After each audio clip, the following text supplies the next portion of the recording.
Hey, good morning, good afternoon, everybody. It's DJ Chill here for GameReplays.org, and we're going to be looking at some RA Resurgence tournament today, remasters. Just waiting for things to kick off at the moment. We'll be joining a game shortly.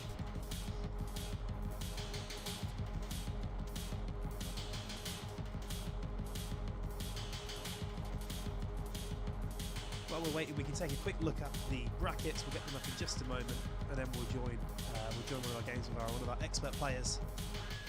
So we're getting started shortly.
So let's have a quick look at some of these brackets then. So we've got a couple of free wins going on with our participants today. Troyd, Fifi and Glade Weaver, they're going to be going through to the second round automatically. So we should have a good few games today. Best of threes all the way to the semis of best of 5, and the finals have a best of 7. We're going to see, we've got some games about to kick off, so let's see if we can jump right into one of them.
So we're just waiting for this match to start between Patrick and Netput.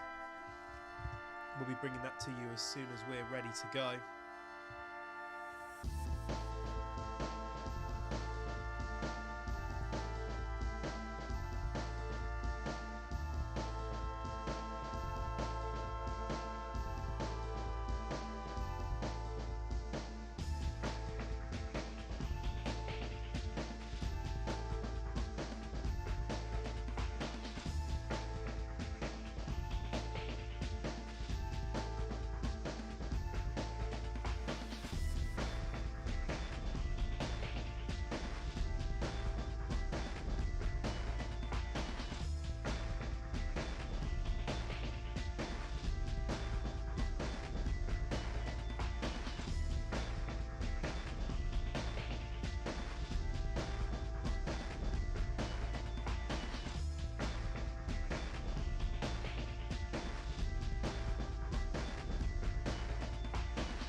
Right, here we go into game number one. Let's hope this goes all right for us. This is going to be Netput here playing. Netput versus Patrick. Going to be starting in 25 seconds.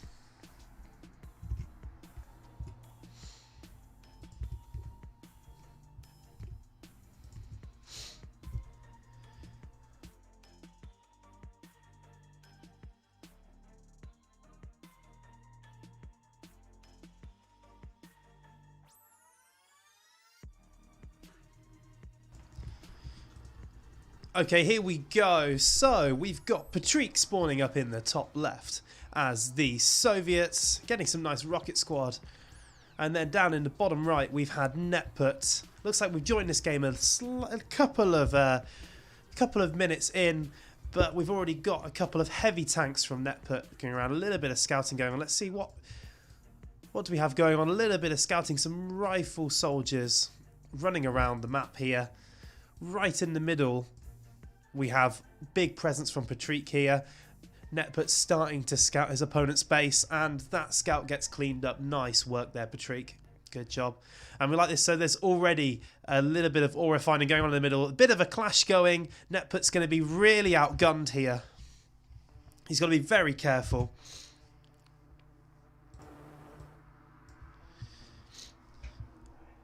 And Netput getting away with that tank there. Very good work. Patrick winning the fight for the centre at the moment, but some rifle soldiers going round the outside for Netput. Is Netput going to be able to do a little small raid and catch his opponent off guard? Who knows? What have we got going on down here? We've got another light tank. Is that a light tank? It's a heavy tank, sorry, coming around, taking on a couple of rifle soldiers. Heavy tank from Netput coming to reinforce. In the bottom corner, a rifle soldier taking on an ore truck. That's not going to go very well.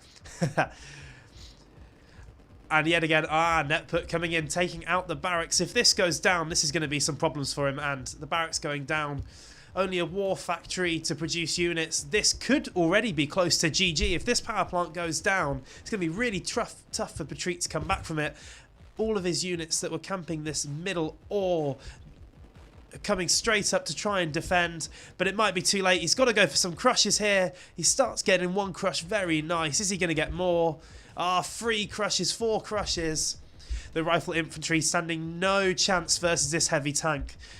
Very nicely cleaned up there by Patrick. He's got himself back into the game. Netput needs to capitalise on this while he's got the advantage. Can he push? So there's a couple more heavy tanks coming back. And one more heavy tank coming back to reinforce alongside one that's about to go down in the centre. Very nicely played there by Patrick. And it calms down a little bit at the moment. Patrick's still keeping control over this central ore. And that's going to be really important for him. Worth a heck of a lot more in value, I believe, than the ore on the outsides of the map here. And a little bit of a push starting? No, not starting a little push. So Netput is building up a couple of heavy tanks here. Some rifle squads, don't know what they're shooting at. Who knows? And not much military other than what's in the centre of this base for Netput. I like what he did before. I think Netput could try and get another little bit of a raiding army going around the outside and try and stop Patrick from getting a critical mass of units here. But if we look at the funds that each player has, Patrick with so much more cash in the bank than Netput, what could he spend it on? Is he trying to save it up for something? So much better to try and get some units out if you can and you have the funds to do so. But I like this. So Patrick, great use and dominance in the middle. Here comes a Tesla coil. That Tesla coil is going to cause some serious problems for Patrick in the centre. Taking out all of the units. Very nicely done.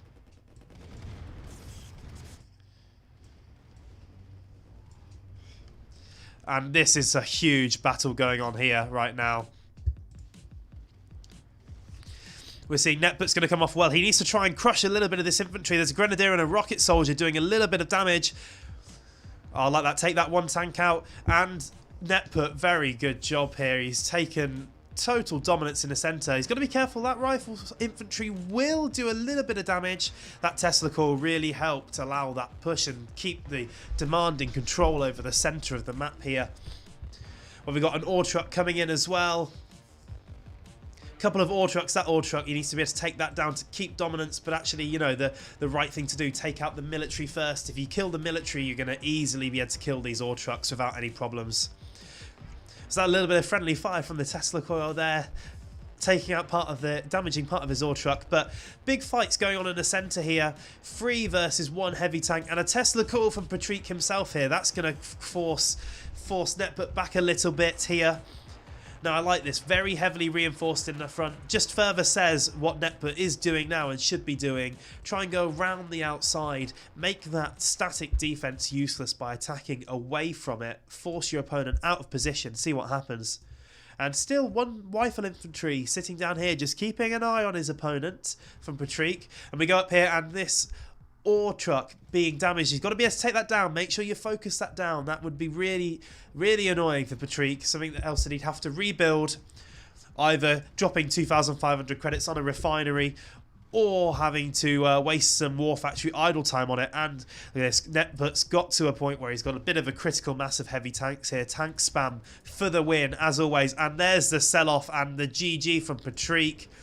Game 1 of this best of 3 goes to Netput. And what an incredibly fun and actually quite short game it was.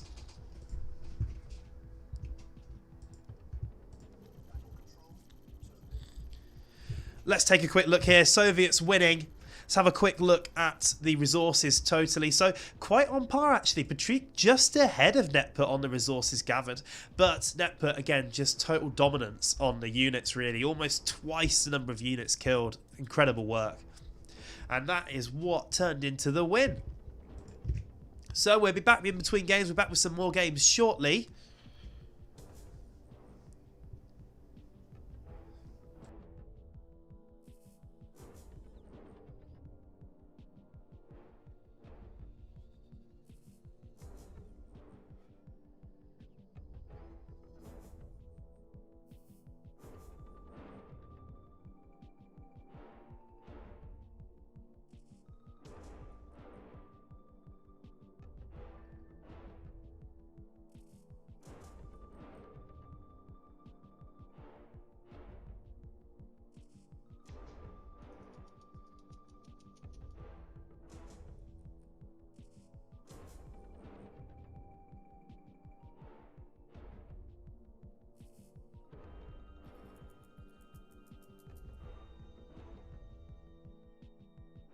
So we're almost ready for game number 2 in this best of 3. Just waiting for one of the two to host, and then we'll be able to jump in.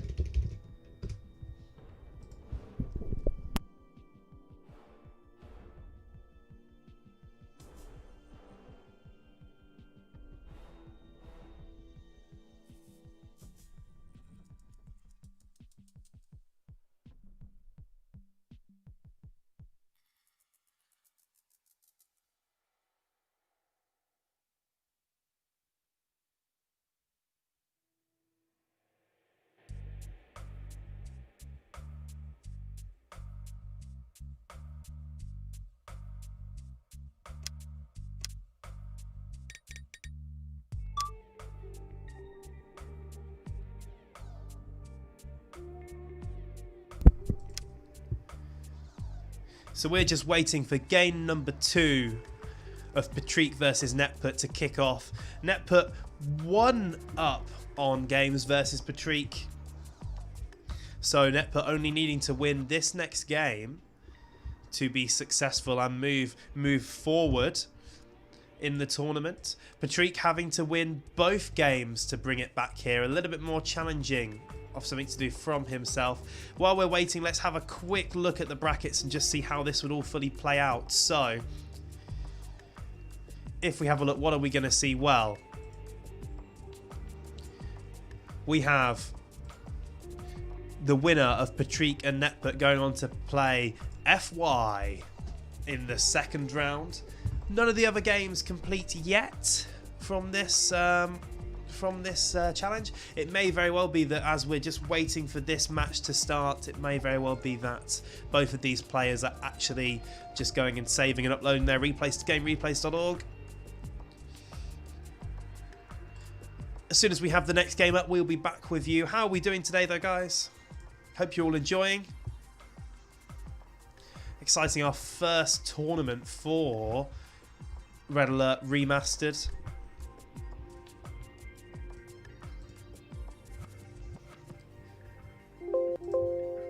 Okay, and looks like we are about to kick off into game here.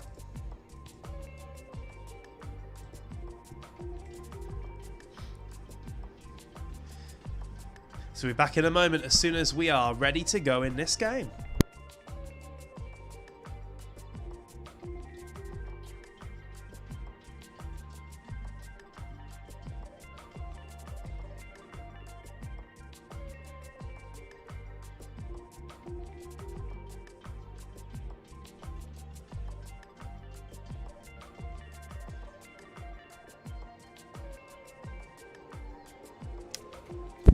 So we are back I'm not 100% sure actually what the name of this map is, but in the bottom left we have Patrick playing yet again as the Soviets, and in the top right as the Soviets too we have Netput, who's using his starting light and heavy tank, or is that a medium tank? Medium tank, to go and do a little bit of scouting and protect the critical ore on the right hand side. We've got some high value ore in the centre too, and on the left hand side. So each player with one a little bit closer, non-symmetric. Are we going to see a little bit of a clash here as Patrick goes up with some rifle squad? Well, actually, what have we got down here? We have a lone rifle squad and a heavy tank already out from Patrick. And some lots of rifle squad actually on their way down from Netput. Yellow quite difficult to see on the mini map here with the colour of this map, but I'm sure we'll survive. And in goes the light and medium tank for some scouting, and you can see that Patrick has got a couple of rocket squads built in with the rifle squad force here. There's a heavy tank as well, and that heavy tank's going to do a fair amount of damage if it can only land a hit. These fast-moving units are going to be problematic, so I like getting a couple of hits off. Can he do a little bit of harassment on this ore truck? Maybe that would be an interesting try. Netput with his rifle soldiers got this locked down nicely at the top here, this centre ore, which is going to make it a bit more difficult. But he's got to be careful. That heavy tank's going to be able to do some good crushing if it gets close to those rifle soldiers. Up here, has he forgotten about this rifle infantry, or is it just there to do some scouting? I think Netput's left a rifle infantry there to scout in case something comes in from the side. And look, this is what I mentioned before. Little bit of harassment on this ore truck is perfect and exactly what you want to be doing.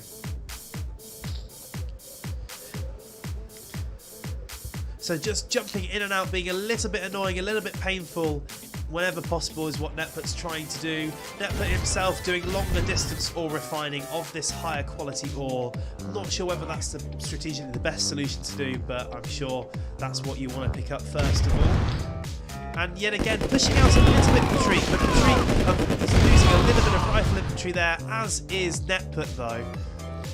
He's to potentially try and get some crushes in with these heavy tanks and with some of his vehicles here, and I like that. So the rifle infantry picking everything up. Needs to try and get rid of the rocket soldier. It's the only thing that's going to cause a bit of problem for Netflix vehicles, but now 3 heavy tanks out for Patrick, only 1 medium, 1 light tank, and a little bit of infantry that's going to be crushed easily from Netflix. Netflix needs to try and tech up a little bit if he can. He's going light tanks all around. I don't know whether that's the best answer here. You'd have to try and avoid a head-on attack if that's the case. But Patrick seems to be trying to force this engagement. Nice crush trying to get there, but is he going to pick up that tank? If he picks up that heavy tank, that would be a great win for Netput. Come on, you need to focus it down. Nice, and the light tanks. Speed doing wonders for Netput there. Can he catch out this ore truck? It would be really good if he did. The ore truck is retreating away, and there's another squash from the light tank onto some infantry. That medium tank, is it going to be caught out? No, it's not. It's going to escape. Netput yet again with almost full map control here so far in this game. It's what won in the last game, the ability to jump around the outside and cause a bit of pain for Patrick. Could Netput take out 1 or more of these ore trucks just to slow the economy down of Patrick? Who knows, but one thing to notice is Patrick doing a much better job this game of actually using and spending his funds, which is really what you want to see. So heavy losses all round, but actually Netput, especially with more light tanks coming in, doing really well. Tank spam seems to be the name of the game today, and there's the sell-off from Patrick and the GG, which means Netput wins 2-0, taking through to go and fight against FY in the next round. So nice game from both players there. Patrick, I think he seemed to lose out on map control. Don't know whether heavy tanks were the best initial solution. Netput seemed to win from just by totally outnumbering Patrick all the way through. That seemed to be the name of the game there. So let's have a quick look at the overall scores and output from there. Well, Netput, apologies, playing as allies, not Soviets in that match, but Netput yet again, slightly more resources. Units killed quite on par here, but I think it's just ever so slightly outplaying Patrick, but still well played Patrick. Good opponent against, and a very interesting couple of round 1 games. So we'll see if we can jump into any of the other games here that are happening in round 1, and we can also have a quick look at what that means for the brackets in total. So looking at the brackets so far, we can look at other games. We know Cloverfield beat Looney Duke 2-0 in the first round, and he's going to go through to play Troyd. If we look at the third game that's happening here, well, Angelion, he won against Photonics, so that brings Angelion through. Stony and Spektovic still in game there. We know the outcome of game 4 down here. Netput's going to go through to play FY from Patrick, and we've also got Luva Scott versus Glade Weaver happening right at the moment. We don't know the output of that yet. So let's see what other games we can jump into, and we're back with you in a moment.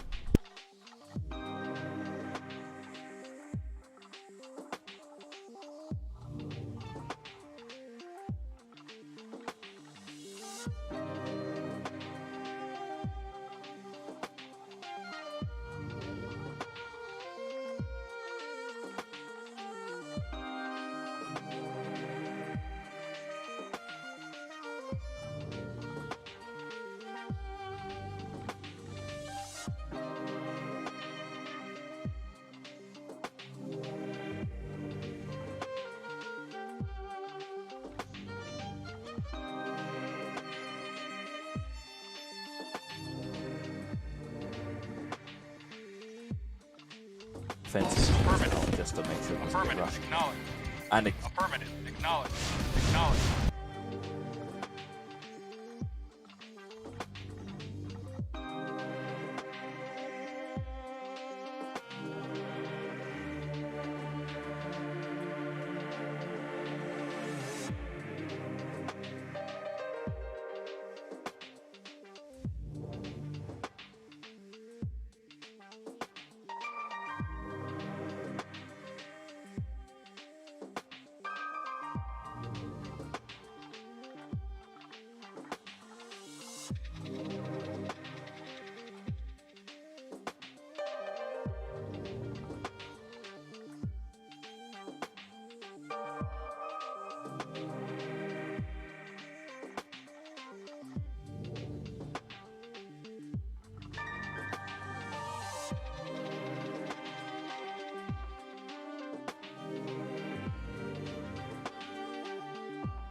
So we're going to try and jump into a game here with Lover Scott versus Glade Weaver. And obviously we don't know exactly what's happening with this series. Not necessarily know exactly how far into the series these two are. Presumably this is going to be game 2 or maybe even game 3. We can have a look from the map.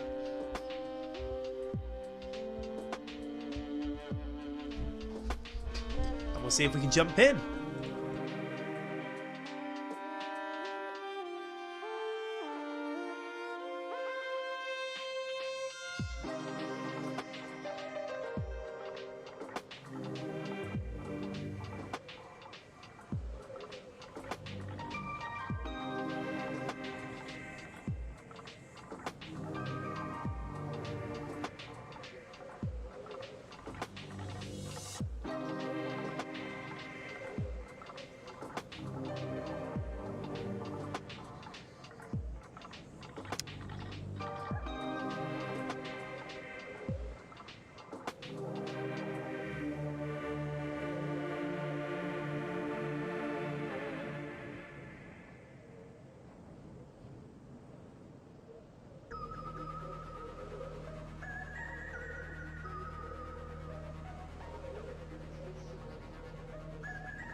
So we're going really heavy into tanks here, and I don't know what Blade Weaver's going to do to combat this. Well, a couple of things, I think, if we're looking at light tanks here on Lover Scott in the bottom left as the allies, Blade Weaver allies in the top right. Well, here come the light tanks. Blade Weaver, he's going to need something to take on this. Maybe a couple of rocket troopers. He's going for heavy tanks. He's sacrificing mobility for trying to take these vehicles down and try and get some out here. Another heavy tank comes, medium tank there comes out. Sorry, he needs to try and focus fire down these units. Lover Scott doing a great job of focus firing down Blade Weaver's tanks, taking down one at a time. And obviously, if you take down all of the tanks, then you're going to have the eco for free. This may be getting very close to GG here, right? There's a couple of squashes he just needs to get for infantry now. Another medium tank comes out of that war factory. But yet again, Lover Scott is continuously... Oh, he's selling off his command centre even, realising that this is getting close to GG. He's trying to get us down. Out goes a turret for Blade Weaver. Lover Scott's focused that down really well. Nice. And yet again, realising that, and that's GG coming out from Blade Weaver there. I was going to say Blade Weaver realising that there's not much more he could do in that game. But a really quick and fun game by both of them. Battle control. Slightly radio casted, but that's fine. Let's have a look at what happened. So the allies of Blade Weaver won game 2. Allies of Lover Scott, sorry, won game 2. And as you can see, Lover Scott, massive amount more resources actually gathered. Not very many units generally killed between both, which is really interesting. But Lover Scott picked up the win. We'll have to find out exactly what was happening with those two before, and does that mean Lover Scott is going to progress through to round 2 or not, or is there still one game yet to play? We'll find out and let you know as we jump into either game 3 or we might jump into another round.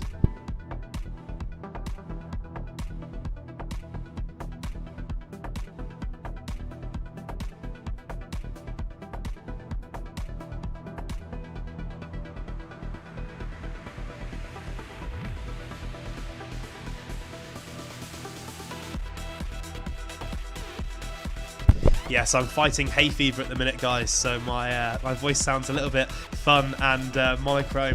I believe with Luva so far, we've seen at least one win. Not sure whether he's going to be going into match 3 or whether they're actually going to be a 2-0 victory, which would progress Luva over. We'll wait and see what the referees say to bring there. We might jump back into the FY versus Netput game because it sounds like that is becoming close to starting, and that will be on Keep Off the Grass. Netput at the minute looking like he's going to go for allies, which would be a little bit of a change of pace to what we've been seeing a lot of Soviet matches until we jumped into Luva's game then. Not sure what FY is going to be playing. We haven't seen him yet this tournament. Obviously having a free win, jumping straight up.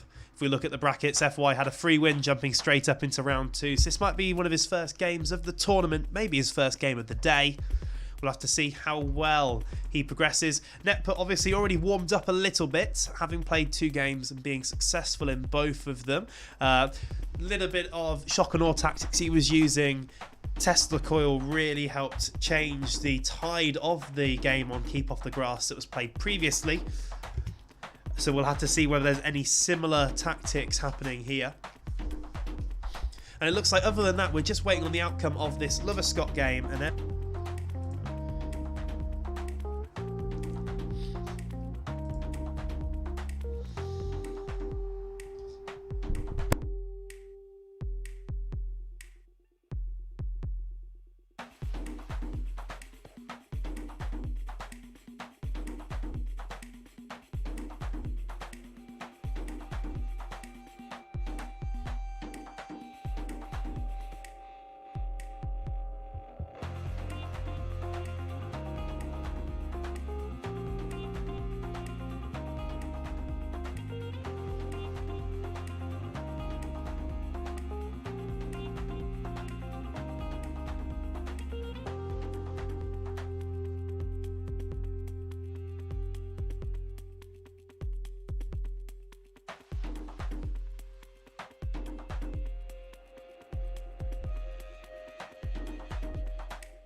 So we're almost about to start this game of FY versus Netput on Keep Off the Grass. The countdown timer is ticking. We are at 10 seconds to go. Any predictions from anybody who's watching? What do we think is going to be the outcome of this match? Not seen much of FY in the past, so let's see what happens. But FY spawning up in the top left. Interestingly enough, looks like the MCVs don't come automatically spawned on this game, which is interesting. But Netput in the bottom right hand corner of the map. Both players, looks like they're on allies, breaking down their respective walls to get access to the gems in the centre of the map. If someone knows the actual name of those, please do correct me, but that's that solitary rifle soldier getting squashed by Netput FY. He died for the cause. And we're going straight into barracks from both players. A good complement of rifle infantry by the looks of it going to be going out. Obviously Netput made great use of his early rifle infantry last time, coming up in round one around the east side of the map, flanking in and taking out power plant and then a barracks. Let's see if anything similar happens this time against FY. FY at the top here a minute ago, just catching and squashing a rifle soldier with his light tank. Oh, and the tanks spot the other rifle soldiers. Instead of going in for the squash, they actually decide just to pull back slightly, and we're going to have maybe a rifle infantry fight here. Very heavy rifle infantry investment from FY here, actually. Only just going into a refinery now, and both players opting to refine the central ore first. Obviously worth a lot more money, but actually what we're going to see here, we're going to potentially see some good crushes going on here from Netput. Now Netput is aiming for the ore truck to start with. He needs to try and squish some of this infantry. Nicely played. If you take out the infantry, obviously you're going to get the kill on the ore truck for free. And we also see a couple of FY's light tanks coming round and looping round into Netput's main base. I like this. A little bit of diverting Netput's forces. Here comes Netput's own medium and light tank to try and defend against this. He might lose this light tank if he's not careful. FY needs to focus fire that down, and that will effectively massively reduce the output, damage output of those units. And we see, again, FY lots of rifle soldiers coming in, just gently picking off this ore truck, not doing too much, and Netput's only got a medium tank to defend. He needs to think about how he's going to deal with this rifle infantry coming down here. Maybe he needs to get a couple of light tanks out just to go and get some squishes in, maybe even using his ore truck who he's bringing down to help out. There goes the light tank to get some squishes in, and we're seeing overall dominance of the central area of FY at the moment. Now, we saw this last game with Netput, and Netput did a very cleverly placed Tesla coil to help him out, and that pushed back his opponent from this central area. Are we going to see a similar play this game? Who knows? Still, we are on only one ore truck from both sides, not overly capitalising on the centre, but FY relatively comfortable. Here comes the push from Netput, seeing if he can take a little bit more control from the rifle infantry of FY. A couple of tanks mixed in, and there we go, some of the squishes starting. Some major squishes and crushes happening from these light tanks of Netput, which just shows what can happen if you just base your entire infantry might as your army. In comes some more rifle squads. There's a big light tank here from FY that's just going, a medium tank that's unanswered from FY. The Netput's going to need at least maybe a couple of rocket soldiers or grenadiers to take down if he's not going for his own medium or heavier tanks. And a couple of medium tanks now getting all the squishes in, and Netput's kind of almost fully lost his infantry in the centre here. We've got more rifle infantry coming down on the left-hand flank. Both players with no income at the moment, and if Netput loses that ore truck, it may very well be close to GG for him here at the minute. He's going to need to sell something off to get some funds to get his economy rolling again. With 3 light tanks as his only defence, and that must have been the GG there from Netput. Game 1 going to FY. Battle control terminated. And you can just see here the slight dominance starting from FY. Often we see if players that win the resource game overall will end up doing really well and succeeding, and 4,200 resources gathered versus 2,800 from Netput. the numbers play an interesting game here because Netput killed a lot of rifle infantry and squashed a lot of rifle infantry of FY, so his units killed a huge, but actually losing that ore truck, your only ore truck, when you have no other source of income or no other ore truck, that's really problematic. So we're going to jump in between games. We're going to join the next game from these two, see how this match progresses. FY's rank 8 at the moment, which is absolutely incredible. It just shows you here that actually understanding exactly what he needs to do, and if he takes down that economy, Netput's going to really struggle to come back. So I'm not really sure what the best what Netput could have done differently there to try and survive. If anyone has any insights, please do jump in the chat and see what you think. And we'll jump in as soon as we're ready into the next game of FY versus Netput.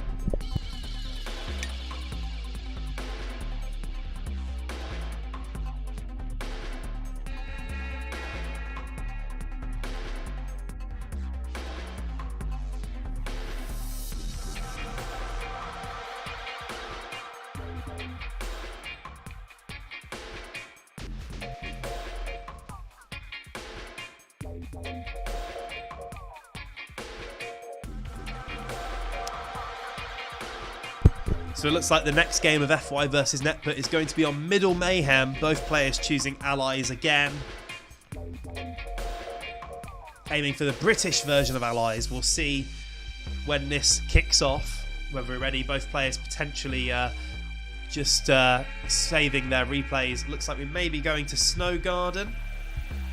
I have to check the rules to see exactly how the map selection is working for this tournament. Are players eliminating the maps in a round robin, or are they actually instead having fixed maps for each one? We'll have to have a quick look.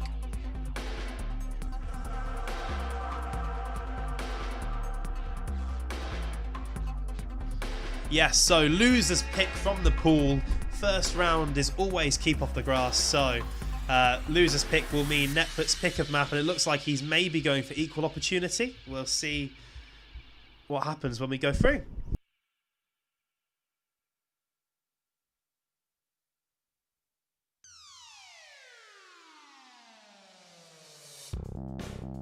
So there's a bunch of other streams going on today for this event. So just to keep you up to date with what's happening, we have a couple of players actually that are also streaming.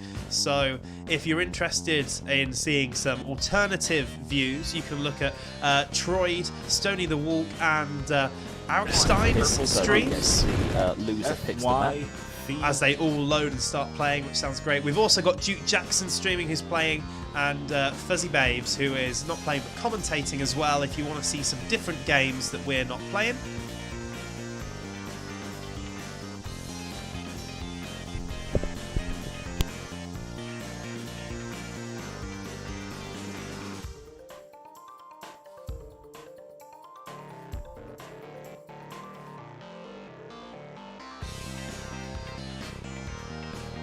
One thing I do miss about the remasters versus original Red Alert and original CNC games, maybe like Command & Conquer 3, Red Alert 3, and some of the games that we tend to stream and have seen in more recent years, is the chat in the lobby. There was often some good banter flying back and forth between players pre-game, which you don't get to see as much in these as observing through a different lobby. But it looks like the game is about to start.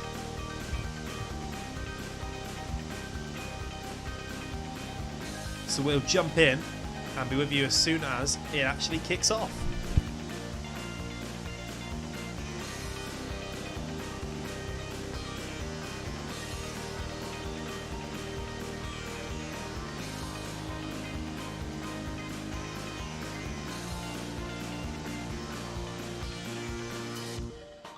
So here we are, FY versus Netput once again. And Netput coming back as one game down from the previous round. He is playing as the English allies, or the British allies, in the bottom left-hand side of this map. And in the top right-hand side of the map, yet again as the British allies, we have FY current rank number 8 in the world, and he is 1 game up in this best of 3. If FY does manage to be successful and win this game, then he's going to progress on to the semi-finals, on to round 3, which turns into a best of 5, and we'll start to see some more games. Right, let's have a look what's happening here. So, obviously on this map, there's not one central dual area where there is contesting over lots of resources. Actually, you've got the higher value resources on both sides for each player. So actually, you can tend to see some slightly longer games on this map instead of keep off the grass, what we've previously been on. But let's have a look and see what's happening. No conflict yet. Yet again, both players with some early rifle infantry flowing around.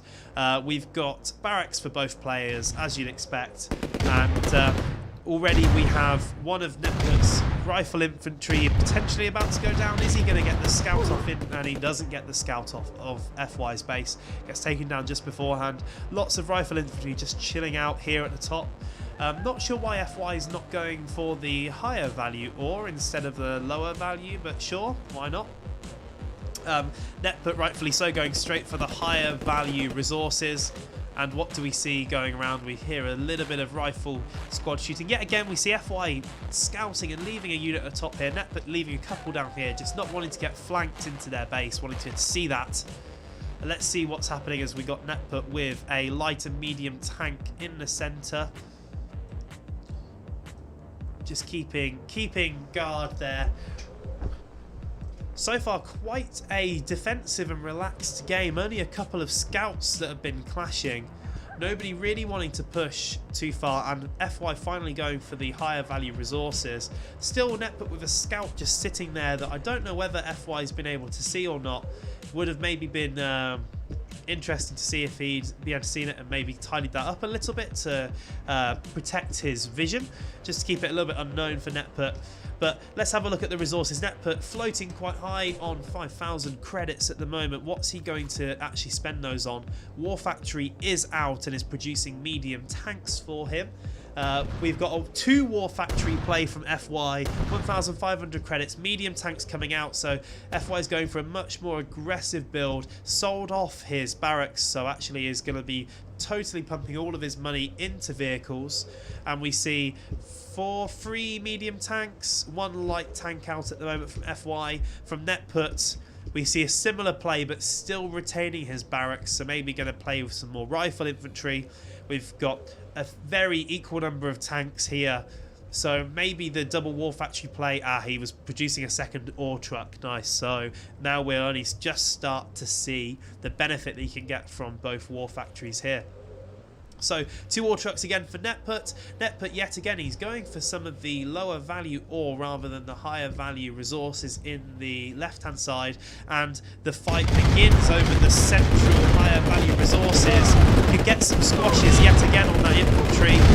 Not needed, but we just need a little bit of focus fire from Netput. FY doing a great job focus firing down Netput's tanks and trying to squash some of the infantry, but Netput actually focus firing one of the medium tanks down, but it's a 4-5 tanks plays 2 at the moment, so with some medium focus fire from FY, he's going to be able to dominate in the centre here, and rightfully so, as you've seen.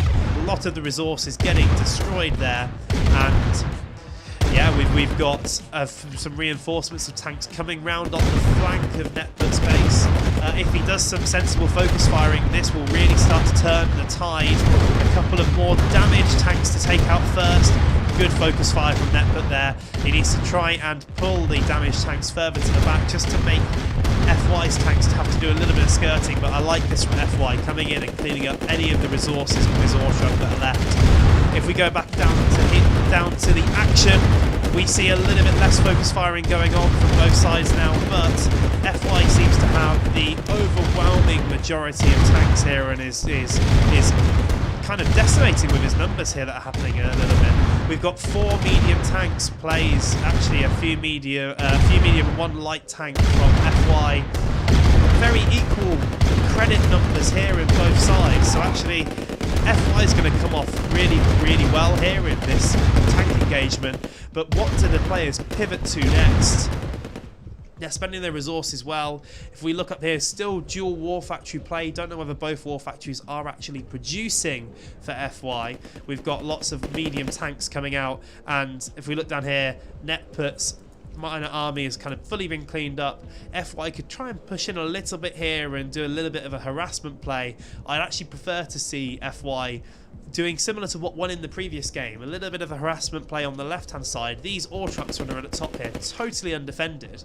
And if you take both of those down with Netput currently being on 0 credits, yet again you're kind of forcing a really bad position for your opponent. In comes FY though, straight through the front door, taking out one medium tank, squash some of the infantry, he's focus fire in a second, and there's the sell-off from Netput and the GG. FY is victorious and he progresses through 2-0 onto round 3. Battle control terminated. Let's see the statistics from that match. Well, Netput yet again, an interesting play versus last time. Totally the reverse of what we saw, right? In the previous game, FY totally outclassed Netput on resources gathered, but Netput killed way more units than FY. FY pivoted back this game, realised that, hey, his infantry was being squashed, went straight into dual War Factory, totally changed up his strategy, and actually now FY ended up himself gathering less resources but killed so many more of Netput's units, especially when Netput had a lot more infantry mixed in to his army than FY did. So let's have a quick look at the brackets then, and let's see what that ends up making the game look like so far for this tournament. Well, we've seen FY's 2-0 victory versus Netput, so he moves on to the semi-finals, which become a best of 5. We've got games in progress from Cloverfield versus Troyd. Troyd's streaming that. If you want to go and see that, please jump on. We've got Arashide still waiting for who is going to be the victor of Lover Scott versus Gladeweaver, so maybe there was a third game needed in that challenge where we jumped into the second. We've got Stoney and Angelion also playing. We're going to see if we can jump into another game while we're waiting, and we'll continue to follow FY's progress throughout the tournament when we get a victor from this game. But that's going to be a little bit further along, looking at there's 2 games to play before we get an opponent for him. So we'll be in between games and we'll be back shortly.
So just to give a bit of a bracket update while we're waiting, it looks like Lover Scott did go through 2-1 versus Gladeweaver. So that's the closest game that we've had so far. He won the first game, lost the second, won the last game, going through to play Arik Stein. We may very well jump into that game and see what's happening while we wait. And the victor of that game obviously going through to play FY in the semi-finals.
Okay, we may be slightly late, but we're going to jump into Loverskott versus Arstein. And we're counting down this game. We're 20 seconds away. And yet again, going to be game one, keep off the grass. So we'll be able to follow this matchup and see exactly what's happening.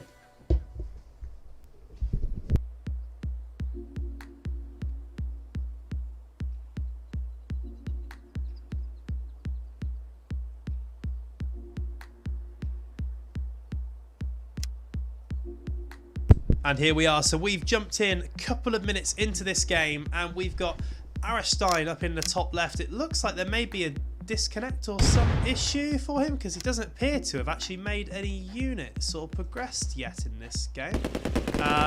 There is a little bit of movement going on, but there's no real buildings going on, but that's fine. In the bottom right, we've got Loverskott here and playing as the Allies, of course. So this looks like it may very well be Loverskott with the game. There's a minor base race going on. However, Arstein's medium tank's going to be destroyed here. And the command centre goes down straight away for Arstein. Loverskott's going to have this. It'll be an interesting game to see whether actually there was anything untoward that we weren't aware of that's gone on that meant that Arstein lost connection or something, because it's not really how you'd expect a player to play, right? You wouldn't expect someone to just jump straight into and not do anything. And as you see here, Arstein maybe killed a few units, so maybe that weird one, very weird one for referees to look at for sure. But we'll jump into game two when it's ready, and we'll continue to follow this matchup because it should be a really interesting matchup from what we saw previously.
So we're just waiting for this match to start. Arash versus Loverskott. Both seem to be playing Allies in this time, and would have been Arstein's map choice as the loser in that first game. And it looks like Middle Mayhem is the map of choice.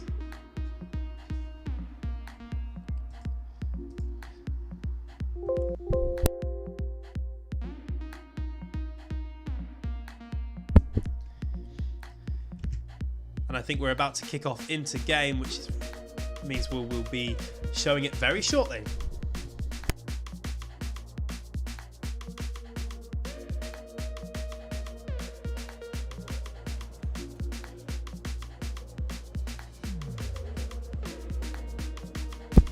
So we have in the top left position Arstein playing as the Allies and sending his units immediately right down to the bottom in a very aggressive stance, and Loverskott as the Allies again in the bottom left hand side of the map. So to give you a very quick overview, yet again we have a lot more resource splits happening here on this map. So we've got a little bit less contested resource in the middle here, and then some sporadic little bits of the higher value resources all around the map. A couple of bits on that side, but mostly in the center here.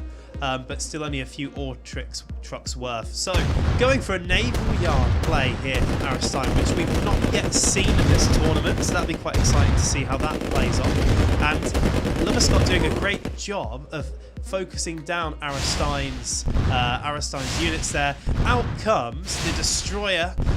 Obviously that just means that Loverscott needs to keep his units well away from that naval yard. Can he take out some of his units? Going for the power plant first by the looks of it.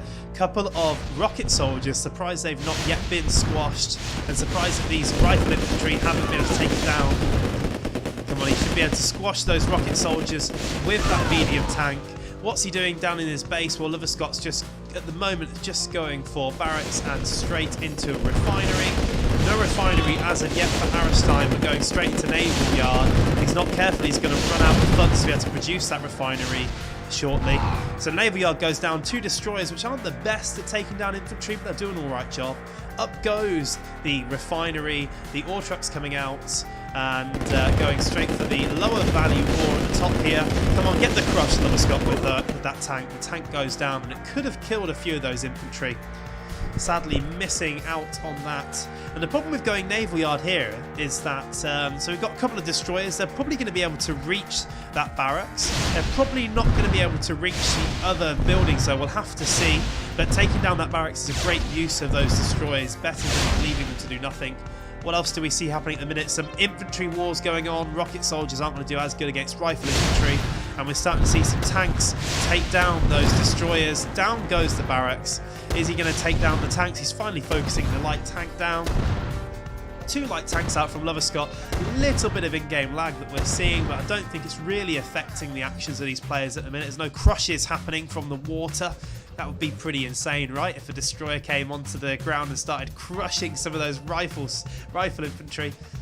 But let's go up and have a look in the north. So pushing into a very infantry heavy base of Aristine is going to be Loverscott with a couple of light tanks. He should be able to get a couple of crushes in here. Nice crushes.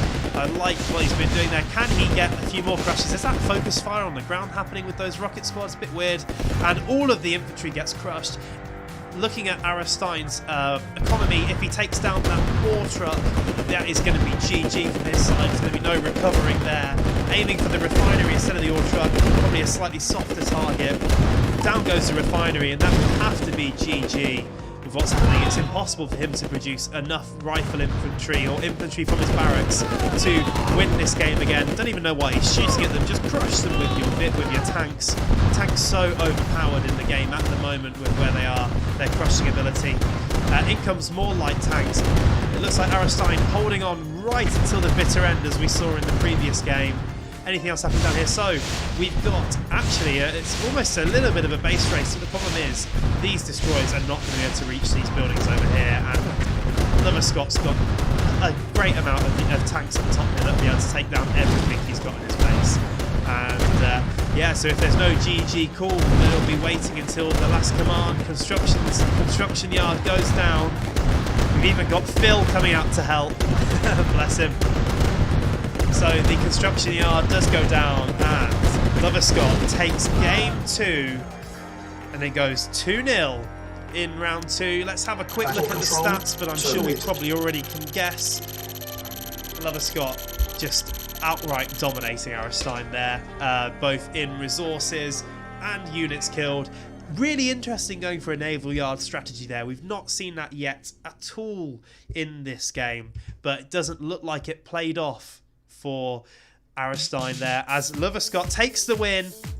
And looking at, if we have a quick look into the brackets, what does that mean for the game? Well, in a best of 3, Loverscott's going to go through to play FY, and we'll see how that game gets on in a few moments' time.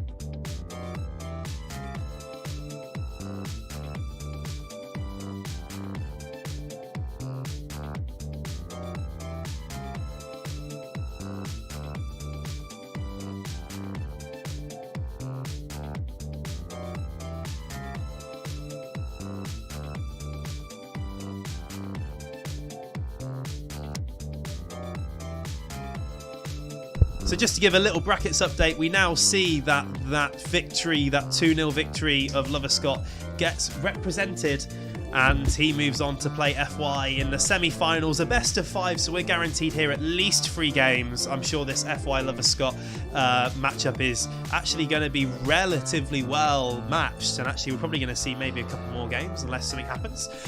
We've also got Troyd versus Angelion that's going to be going on in the other semi-final, so the victor of both of these going to be playing for the finals, into the finals. And actually, if you want to see that game, please go over and check out Fuzzy Babe's stream. We're going to be collabing and joining together for a co-cast for the finals and the bronze match as well. So if you want to see the other semi-finals, go over and check him out. If you head over to the link in the description of this stream here, you'll find the brackets and other streams linked over on GameReplays.org. Go and check them out. Or like Netput is saying, you can have both streams up, be super duper confused with who's saying what, and just enjoy so much CNC.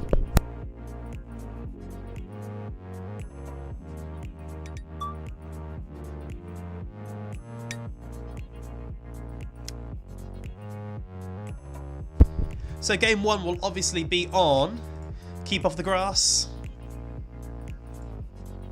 A map that we have seen so much of this tournament, being the starting map for all of the rounds so far. And actually, you know, we're going to start to see more games here, going up to best of 5, best of 7. We may actually see all the maps in the map pool in the final round here, depending on exactly who gets through and how closely matched they are. Loser picks all the way through, and we've also seen a lot of Middle Mayhem, a lot of Snow Garden. Be interested to see a few more different maps as well in here. So we'll be back when the game kicks off.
Dawn's tournament. Unit I watched the first 4 games of the final, Acknowledged.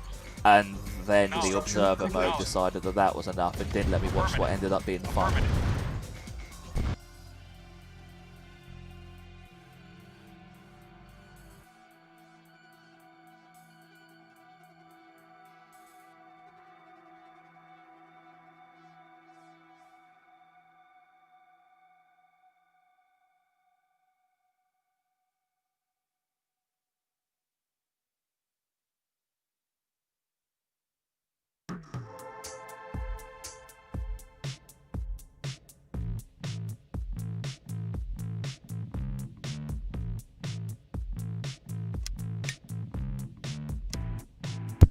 So it looks like in this game we're going to have a fun allied mirror.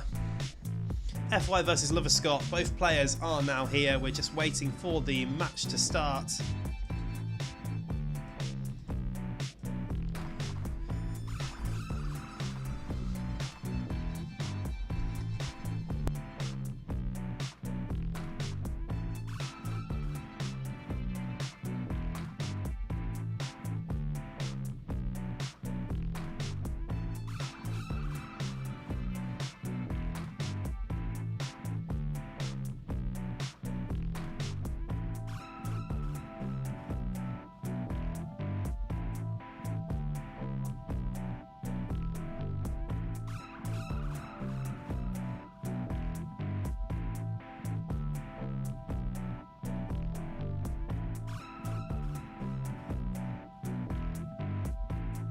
Okay, and the match is about to kick off. Keep off the grass. And we're counting down 30 seconds. And then we'll be in.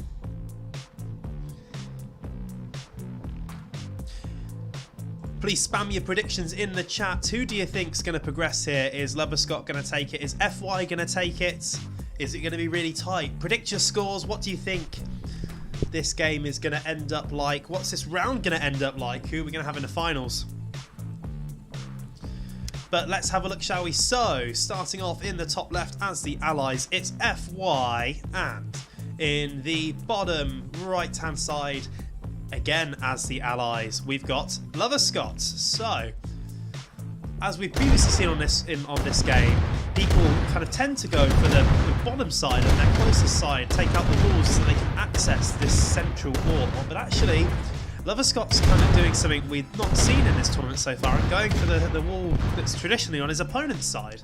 A very aggressive barracks placement, a couple of very aggressive barrack placements. Are we going to see a refinery really close here just to shorten that time? I like this. I've not seen this before. It could be a bit different. What are we seeing on the side here? We're seeing lots of rifle infantry, a couple coming down to do a little bit of scouting. Obviously, we saw in previous games Netput really changing the tide of a game by sending a bunch of rifle infantry around the side flank into his opponent's base. And FY doesn't want to be caught out by that again. So, so close to being squished there on that rifle infantry. But yet again, loads of infantry from both sides so far. No, the first refinery goes down from FY. And we're going to see a refinery from Lover Scott shortly. Hopefully we are. There's the refinery, as predicted, really close. So he's going to get some great value out of having that close. He's got to be careful not to lose that ore truck, though. Maybe he should be using the ore truck to get some squishes on the infantry. He's now going for that. Looks like that ore truck's going to go down, which is going to set him back a little bit. Does he have enough credits to having to sell off his barracks? Does he have enough credits to reproduce that is the question. Down goes a pillbox, and this game may very well be decided in the next 10 seconds. Almost all of the infantry from Lover Scott going down. A great defensive position from FY. If Lover Scott can't get another ore truck up, then we're going to have a very close to GG game going on here. Loads of infantry being produced and still being produced. I think this is the last stand from Lover Scott. But just simply by having tanks, getting those crushes in that FY is now going for, change the tide of the game to his favour. And yet again, so 6 infantry are all that's left, and there comes out the GG from Lover Scott. An interesting different strategy, but sadly not paying off for him this time. As you see here, Lover Scott never even getting a full ore truck of resources back, so no resources gathered, and FY just getting a really nice attack off there in the centre and taking out all of Lover Scott's infantry. Really interesting game. Have we seen that strategy before? Who knows? First time that I've seen it, but yeah, it's very interestingly different. What are people predicting overall? Does this mean we might even go as far as a clean sweep for FY? Who knows? Who knows?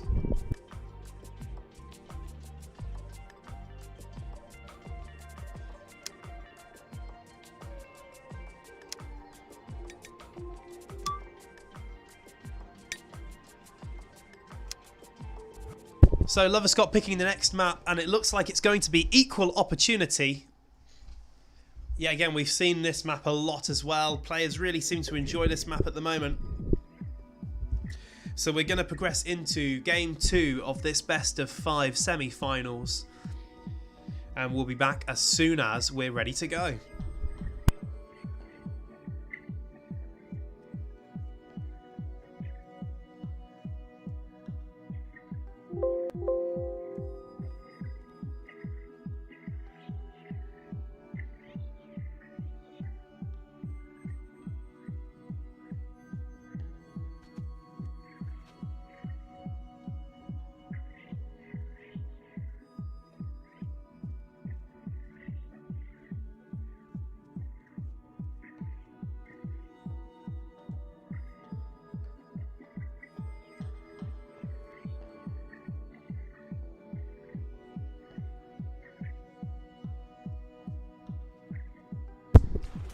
So here we are then, and spawning in the top right hand side, he's up 1 game. It's FY playing as the Allies once again, and in the bottom left hand side he's down 1 game. You need your cheers. It's Lover Scott.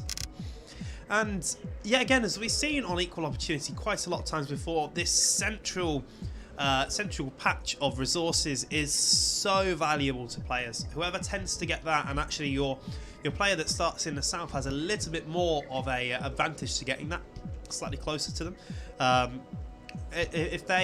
Whoever seems to get that seems to go on to take the victory here, and we're seeing still a good amount of infantry coming out from FY. Lover Scott not going barracks. He must be going for a refinery into war factory build order, going very heavy on vehicles and not wanting to go straight back into the same strategy he did last time, which obviously unfortunately didn't pay off for him. So let's have a look at what's happening here. So FY, a nice 5-6 man rifle unit going, couple of rifle soldiers dotted around the map. Yet again, as we always see, a rifle soldier at the top here just to scout out if there are any interesting sneak attacks coming out from his opponent. And FY doing the same, going down here, probably surprised to see why there's no infantry from Lover Scott down here, and getting in here he's going to straight away get the scout off and realise, hey, there's no barracks, he must be going fast war factory. What's happening there? The other scout from FY here did get cleaned up, and Lover Scott just thought that was the only scout. This one got off unnoticed and then finally gets squished. He may have seen that war factory, but just knowing there's no infantry indicates that that's coming straight away. So how does FY respond to this? Well, FY himself, barracks has been sold off. He's at a war factory. It may very well be an ore truck that comes out of there first into a few more light tanks. We have neither side taking any tank losses yet, and some good focus firing from FY there at the minute. He's going to potentially be able to pick up one of these light tanks and just prevent Lover Scott's numbers from exploding past what he'd expect. Obviously seen a lot of interesting tank gameplay on this map before, as he tries to get the squishes, and the squishes get taken very nice. Light tanks really good at getting squishes because they're so fast and they can crush really easily. We've got some ore trucks coming out. Not sure why he's opting to go for the regular resources rather than the higher value resource, but that's fine. And we're seeing the dual war factory play that we saw from FY previously, and this previously made him dominate the game. Your first war factory is constantly pumping out medium tanks, and your second one goes from an ore truck into medium or light tanks, depending on what your opponent's doing. The medium tanks at the minute obviously slightly less maneuverability, but they can take a lot more hits, deal out a lot more damage. You just got to be careful you don't get overwhelmed by light tanks, is what seems to be happening. And we've got some good focus firing coming off. That light tank that's damaged on FY side could have been pulled back to protect it and force Loverscott's units out of position. Loverscott doing a good job keeping that one damaged light tank, keeping it pulled back, forcing FY's units to pull ahead if they want to focus fire. And actually, he's got a couple of damaged tanks that unless he gets unless he builds a building that allows you to repair, he's actually going to struggle. We see the MCV cell from Loverscott, so he's deciding that actually with 2 refineries, 2 war factories, I'm pretty comfortable. I'm almost going an all-in strategy here. FY 1 refinery, 2 ore trucks. He's very happy with 2 war factories. He's pumping out medium tanks for the cool of the day here. And some alright focusing as well going on down here. We're picking off a fair few of Loverscott's tanks. FY as well, also having his tanks focus fired down nicely by Loverscott. Sadly, some of the pathfinding issues that you'd expect, meaning that some of these tanks getting stuck around these cliffs and not actually engaging in this battle. But actually, Loverscott, as you'd expect with that injection of resources that he had from selling his MCV and the extra tanks that's given him, he's winning on numbers right now.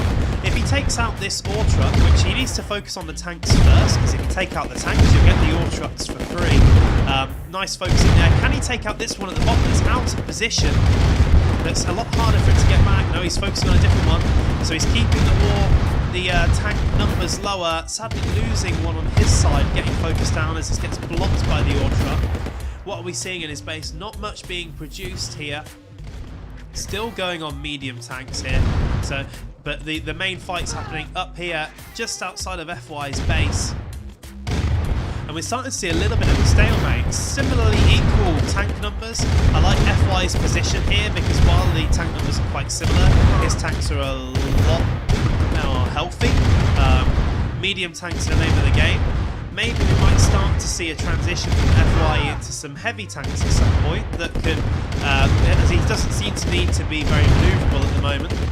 I'd also quite like to see a couple of light tanks come out from him and just come around the outside flank, because I think he might play it slightly differently if he realises there's no MCV anymore. He might be able to come and take out what is a very undefended main base. But actually, FY is doing a good job. He's able to push Loverscott back a lot. He's secured the higher density resource in the right hand side of the map here, and we turn into a little bit of a stalematey situation once again. Loverscott's ore truck here is potentially pick-offable. It's by itself. The army's slightly out of position. Definitely the ore truck that's been going at the top here can be really easily caught out of position, and we're starting to see FY's own ore truck coming and taking some of the higher value resource here. Maybe should be using both of these to take that higher value resource while he's got it secured and is quite comfortable about it. But Loverscott is actually mining from both sets of high value resource at once, which is really great to see from him. He's utilising this one that's normally a lot more contested with the map control that he's got at the moment from this. But yet again, I think just a little bit of rescouting would be really used from FY here. He's got a rifle squad here that could just go straight down and see what's happening in his base. And just see exactly in what frail position Loverscott's in at the moment. So, yet again, a tank fight happening here. Loverscott's coming out again in a slightly better position. All of his tanks are actually engaging, whereas FY had some of his tanks up here not doing anything, not getting any damage down onto the enemy. So he needs to continue focusing, make sure he takes out the damaged tanks first, which he is doing. Pull that damaged tank further back to force FY's tanks out of a optimal position for engagement. And Loverscott, again, doing a great job with this tank micro. He's coming off really positively. He's not strong enough yet, and he's not in a critical mass yet to steamroll into FY's base, but taking out these 3 tanks, and then you've got an easy path to get rid of a couple of these ore trucks. If you get rid of these ore trucks, then as you see, both players less than 1,000 credits. They're not going to be able to rebuild and restart their economy. And is this we're starting to see some sell-off from FY. A little bit of injection of credits going into one war factory, realising that's all that's sustainable. The MCV was sold, and actually we started to prefer the position of Loverscott here. What's FY going to do with those credits that he got. He needs to pump out a few more tanks here because he's being overwhelmed. We might be getting very close to a GG position here if he's not careful. 2 tanks place 5 and reinforcements coming in.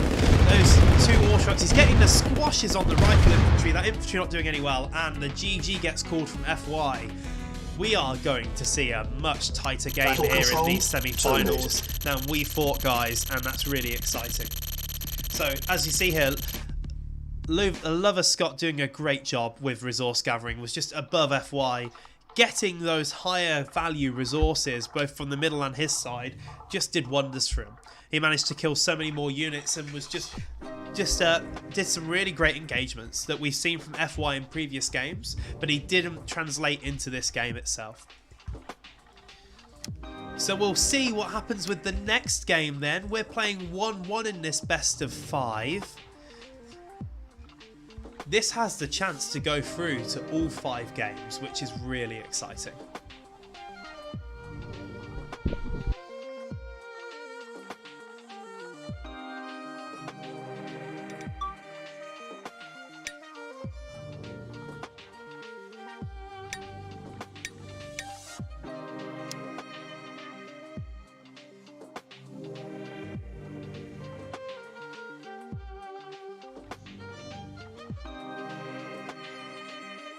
So we've jumped straight back into it. Snow Garden was FY's choice here. As the loser of the previous round, his choice on what round to play, what map to play. And let's jump straight into it. We've got FY in the top corner. He's playing as allies once again, his favourite for the tournament so far. And Lover Scott in the bottom corner, another allied player. Yellow, I don't know about you guys, yellow, yet again, one of those colours that's really tough to see on this map with lots of white. And an early engagement happening here. Light tank might be lost by FY, which would be a really nice little early engagement. The light tank being focused on both sides. Both players probably going to lose their light tank. Yeah, and we've got medium tank wars happening, with FY in a slightly better position looking at the damage on Lover Scott's at the minute. So rifle infantry coming around the side. Where has the rifle infantry from FY gone? There he is. He's also coming down. He might get squished by that medium tank, and that would be a good pickup if he did. Very nice. And the medium tank comes into the base, scouts and realises that, hey, there's no barracks. So FY went into barracks. Lover Scott liked his previous strategy and realised, hey, I'm going to do the same again. The downside to that is that this ore truck is open to some early harassment. He needs to pull his medium tank back and try and protect it. Rightly so, FY just skirting around. The more damage you can get onto that ore truck, the better, because that will help him in future engagements when he wants to try and shut down Lover Scott's economy. Now they're doing a bit of to and froing on the medium tanks themselves. I think I would have preferred if he was staying there, him to just focus fire that damage onto the ore truck, just to put it in a much more frail position. But yeah, so not much gains will be happening from these 2 fights, and actually Lover Scott may very well just narrowly win, and both players kind of retreating a little bit, but FY going back to that harvester. Out comes a war factory for both players now, and here comes the infantry, the rifle squads from FY coming in from the north now on the top there. We're going to see, actually, even is Lover Scott's tank going to be the one that goes down first? That would be a really interesting pickup, yes. So FY with one sliver, one shot to go, and out comes a light tank here that might be able to tidy that up. He may very well have been able to take down that ore truck if he had focused that. And in comes the infantry, rightly so, going for the power plant, going to put it into low power, slow down that production. The infantry is going to take it down before the squashes happen. The sell-off, a nice little sell-off there. He got some money back from it, some value back. Up comes the replacement power plant, so not in low power and slow production mode for long. Great play there by Lover Scott, very nicely done. Second power plant goes up, which indicates he may very well be going for a similar strategy to last time. A second war factory, another refinery, and a sell-off of the MCV potentially. Talking about some selling off, we had a little bit of sell-off up here. Barracks has been sold, so FY also realising the need to move into vehicles.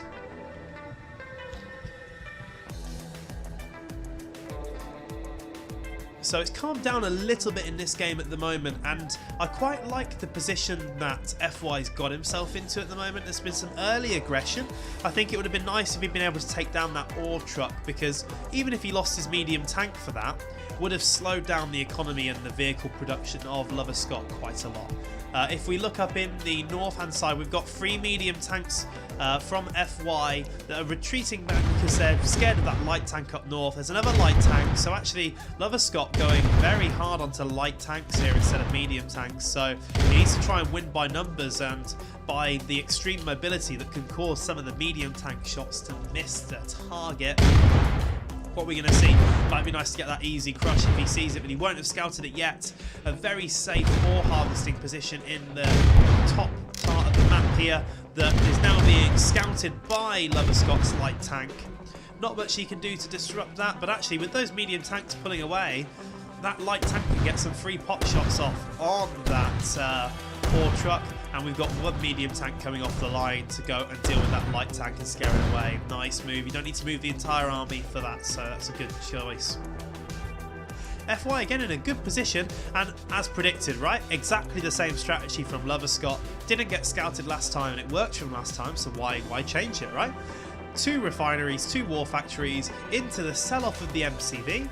Don't know what he's going to do with that engineer. Maybe he might be able to sneak it around the side and capture a building, but there's not much else he can do with it. If not, if I was FY, seeing that engineer in as a part of that army there would just indicate to you that you're against an MCV cell. Lover Scott's got some great income rolling in from having that income from the sold MCV, as well as having, he's got an extra refinery, but he's got the same number of ore trucks, and the refineries aren't normally the thing that slow you down in this game. While you've only got 2 ore trucks. Here comes a big engagement. I like FY's position here. He needs to make sure he's focused down the medium tanks first, the ones that are going to cause more of the damage output. Get those off the field, and then you can get rid of the lighter tanks. And I like this. So we've seen medium tanks getting focused down. There's a couple of tanks in there on very low HP that get focused. The light tank got focused down. You can get a squash on a couple of bits of those infantry. The engineer gets squashed even, and the medium tank goes down. FY coming off really well in this engagement. If he continues to focus the medium tanks, he'll do well. But actually, it looks like we're starting to see superior numbers come out from Lover Scott, and he might just take this back. There's another really weak tank that gets focused down. The focus fire from Lover Scott is really on point. It's really great here. Are we going to continue to see this? Well, FY, he's pushing Lover Scott back into his base. Some light tanks getting caught off guard that get picked off. FY needs to push his advantage, and he does. Can he swing round and push the advantage onto the harvesters? And there's a couple of sell-offs here. We've gone to 1 refinery, 1 war factory. If that war factory goes down, that is as good as GG here for Lover Scott. FY's in his main base. Here comes the main and most pivotal engagement of this game. The focus fire is good from FY. Lover Scott is trying, but it doesn't look like it's good enough here. Almost all of the units from Lover Scott go down, and that must be a GG coming out there. 2 ore trucks go over to the side. There's the sell-off GG, and FY takes game number 2. Wow, or game number 3 even, I should say. And this is a lot more closely matched than we thought. Let's have a quick look at the resources page. Let's see what we have here. So, 12,000 resources from FY versus Lover Scott. FY just overtook, right, and had the money, poured that into medium tanks, and that is what won in the game there. So we're going to be in between games. How are you guys enjoying these games? Please drop us a chat message, see what you think. You know, we're potentially 1 game away from FY taking this and moving through to the grand finals. Obviously, the loser of this game will move into the bronze match that will play for 3rd place. But it's getting tight. And we'll be back with the next game in a moment.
And it looks like Lover Scott's map choice, and it looks like it's going to be Glacial Valley.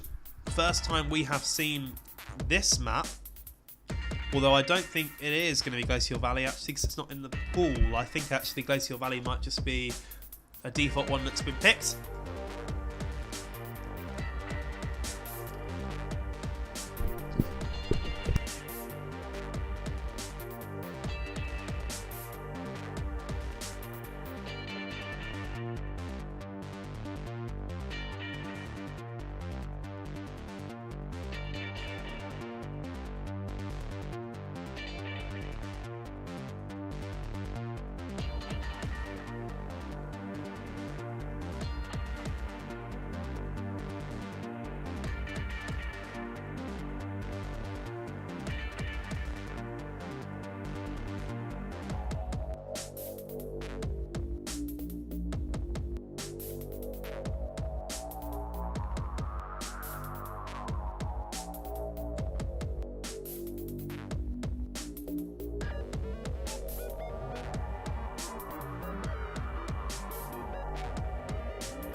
So while we're waiting, let's have a quick reminder of the brackets. Well, we are currently at the semi-finals, and we are following FY versus Lover Scott. Fuzzy Babes over on his channel, he is currently following Troid versus Angelion.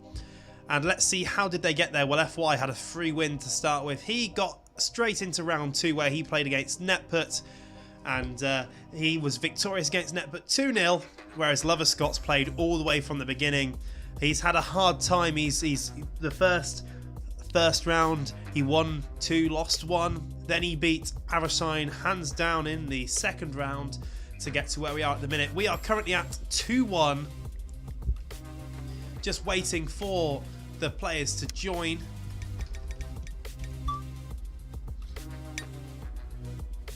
FY a little bit delayed here, so we'll see when he arrives. But yes, the winner of this matchup will go to the grand finals, where they will play the winner of Troid and Angelion. And the winner of this map, of course, if we look at the rules here, the first place winner is taking away $50 US as a grand prize. Second place, 25. And if we look at the third place winner, so this bronze match winner, whoever the losers are of the 2 semi-finals, will play off the third place for $20 US, as well as 2 random participants winning $10 each, as long as they played all their games. And thank you very much to all of our fabulous sponsors, and thank you to the referees and team at GameReplays.org for putting together and organising this event for us all to enjoy.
So welcome to the Cauldron. First time we have seen this map in the tournament today, which is really exciting. And we have Lover Scott. He is down 1-2.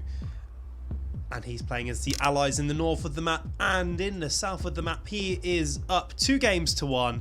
It's FY. He obviously only needs this game to be won to win this best of 5 and progress through to the finals. So FY opening up barracks again. He's going to get a bunch of rifle soldiers around the map for scouting, and we see here this bridge tactically blocked by FY. So Lover Scott choosing to split up his tanks, and could have lost his light tank because of that, but no. FY's decided actually to progress on with both tanks to scout Lover Scott's base. It looks like Lover Scott is doing the same strategy as before, going refinery into war factory, no barracks strategy. It's kind of been mixed odds for him so far. Is Lover Scott going to get some crushes here? Lover Scott crushes, gets some mega crushes over not one, not two, but all of the infantry that FY has been producing. He can continue to squash this. He loses his light tank, but he may very well be able to damage that power plant. The power plant being repaired quicker than it could be damaged, so deciding to go instead for the economy, the ore truck. Very smart idea. He can probably squash some of this infantry. Yes, he can, he does. Very well played. What do we see up the north here? We see FY has 2 more tanks from his initial scouting party coming back down to his base, and Lover Scott finally going for that barracks, but after refinery. So a little bit of a delayed barracks there, but actually Lover Scott has done a lot of great crushing there that meant that FY didn't really get any value from that early initial barracks, other than being able to take out both of those light tanks, but lost a lot of units in the process. Now what do we see? Now we see a whole load of rifle infantry from Lover Scott in his main base. FY is coming to try and repay the favour and say, hey, if you try and take out my power plant, I'll come for yours. This time both tanks here. He's going to try and get some crushes. Great evasion by Lover Scott, but in the end, actually the power plant does go down. He's going to be in low power at the minute.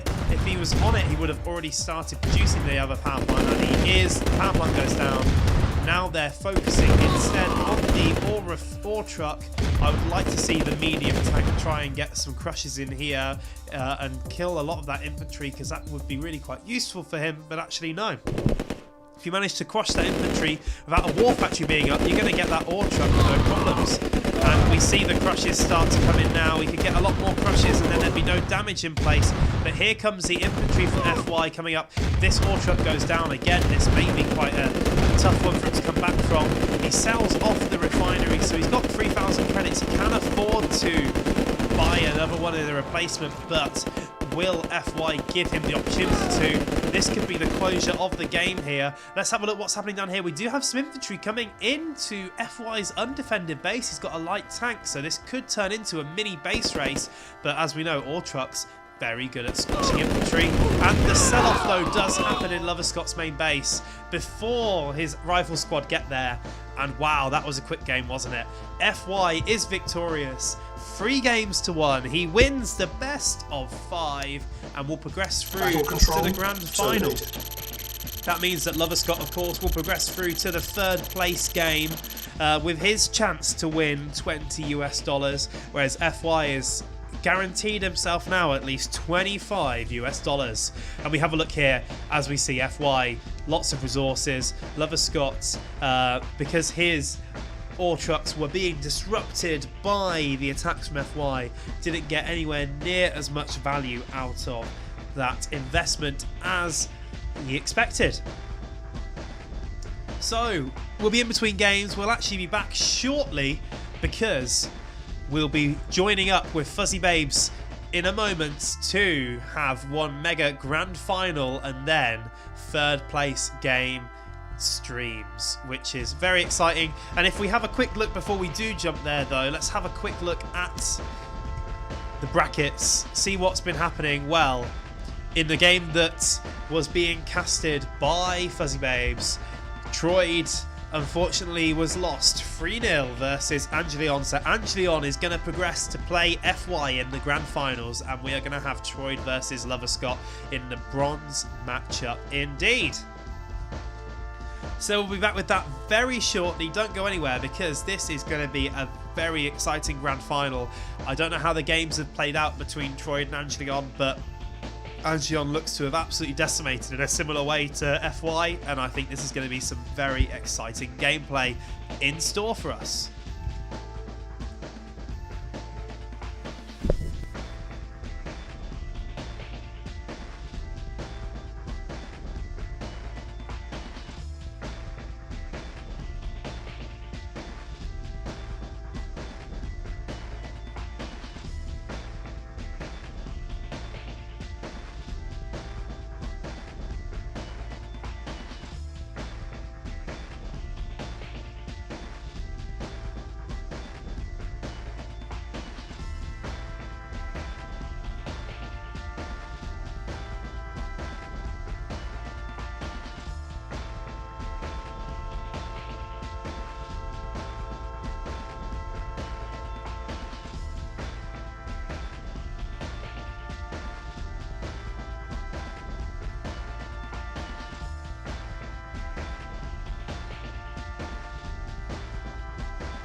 Hey!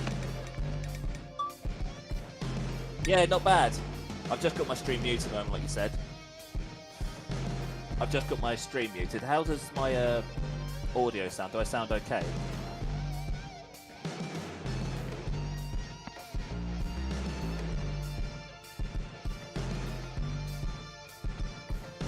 Yeah.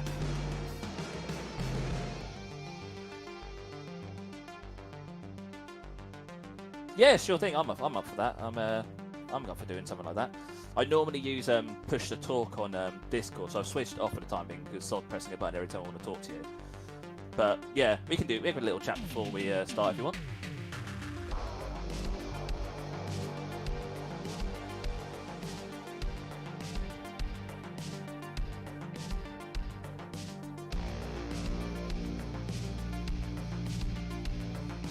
Am I not?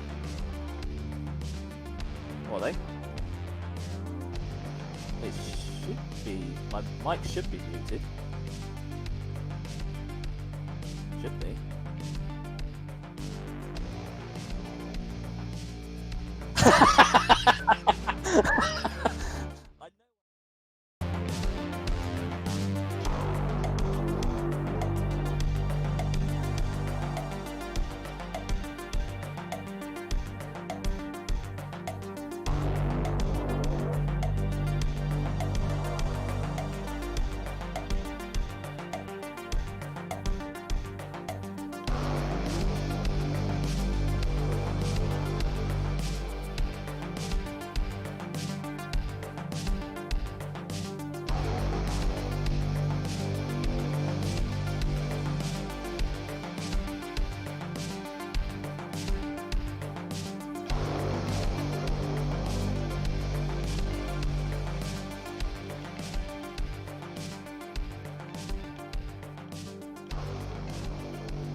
And we're back, everybody. So I'm joined by Fuzzy. Hey, mate, how you doing?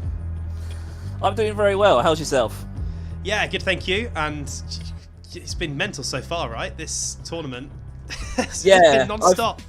I've loved it. I think by like no kind of intentional kind of means, we've only crossed over spectating games once, which is quite handy because it means we have seen different games, which is definitely nice.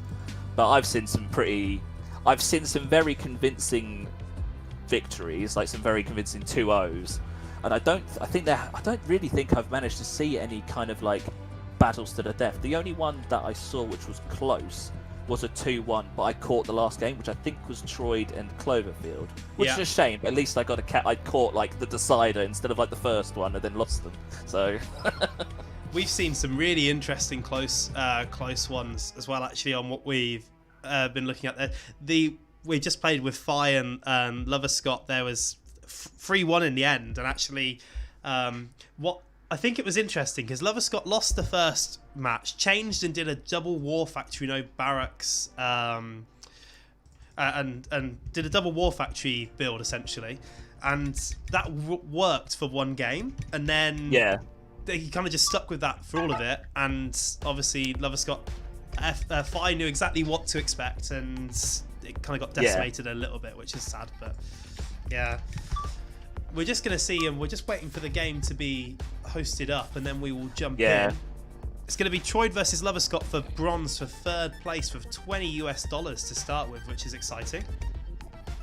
Yeah, definitely. I'm very glad that it's not just a case of like, right, third, fourth, we both get a prize. We're like, as streamers and as people wanting to cast the games and whatnot, we're like, we want a good third place scrap, I reckon. We want something to be on the line, and nothing makes it more worth a good fight than potentially either getting 20 quid or not getting anything. Yeah, I'm interested to see what best of the third place round is going to be. Best of 7 as well. Cool. Yeah, I was going to say, I think it's best of 7, which is definitely what I like. Yeah, so we're guaranteed to have a good number of games here, and we're probably going to see a good selection of the map pool, because we did a game a minute ago that went to 4 games in the best of 5, and actually we saw the Cauldron as a map for the first time throughout the stream. People have been kind of going to the same maps that they prefer, and we're going to start to see a good bit of variety here, which is exciting. I thought I just saw Lover Scott's game. Then so Lover Scott's game has started by the looks of it. Not started, is hosted. Yeah, just trying to find it now. I'll look for it. It's LU.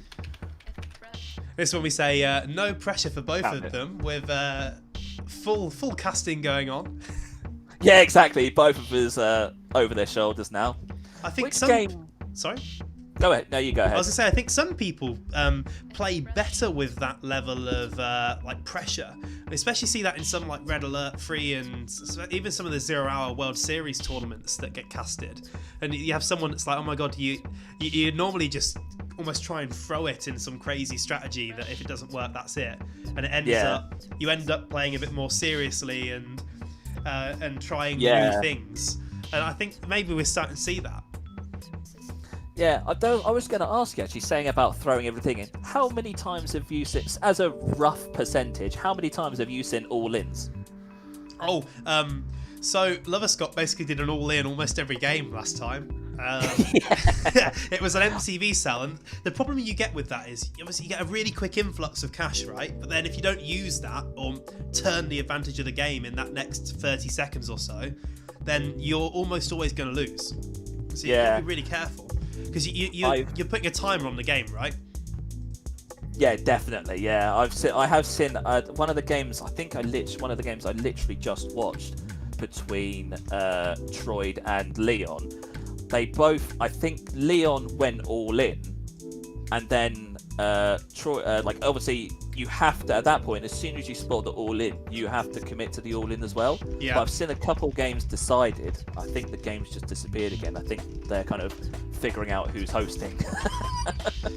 I know, it's I was saying, fun it's back again. I don't know if it just glitched for me, but think yeah, that- I've seen.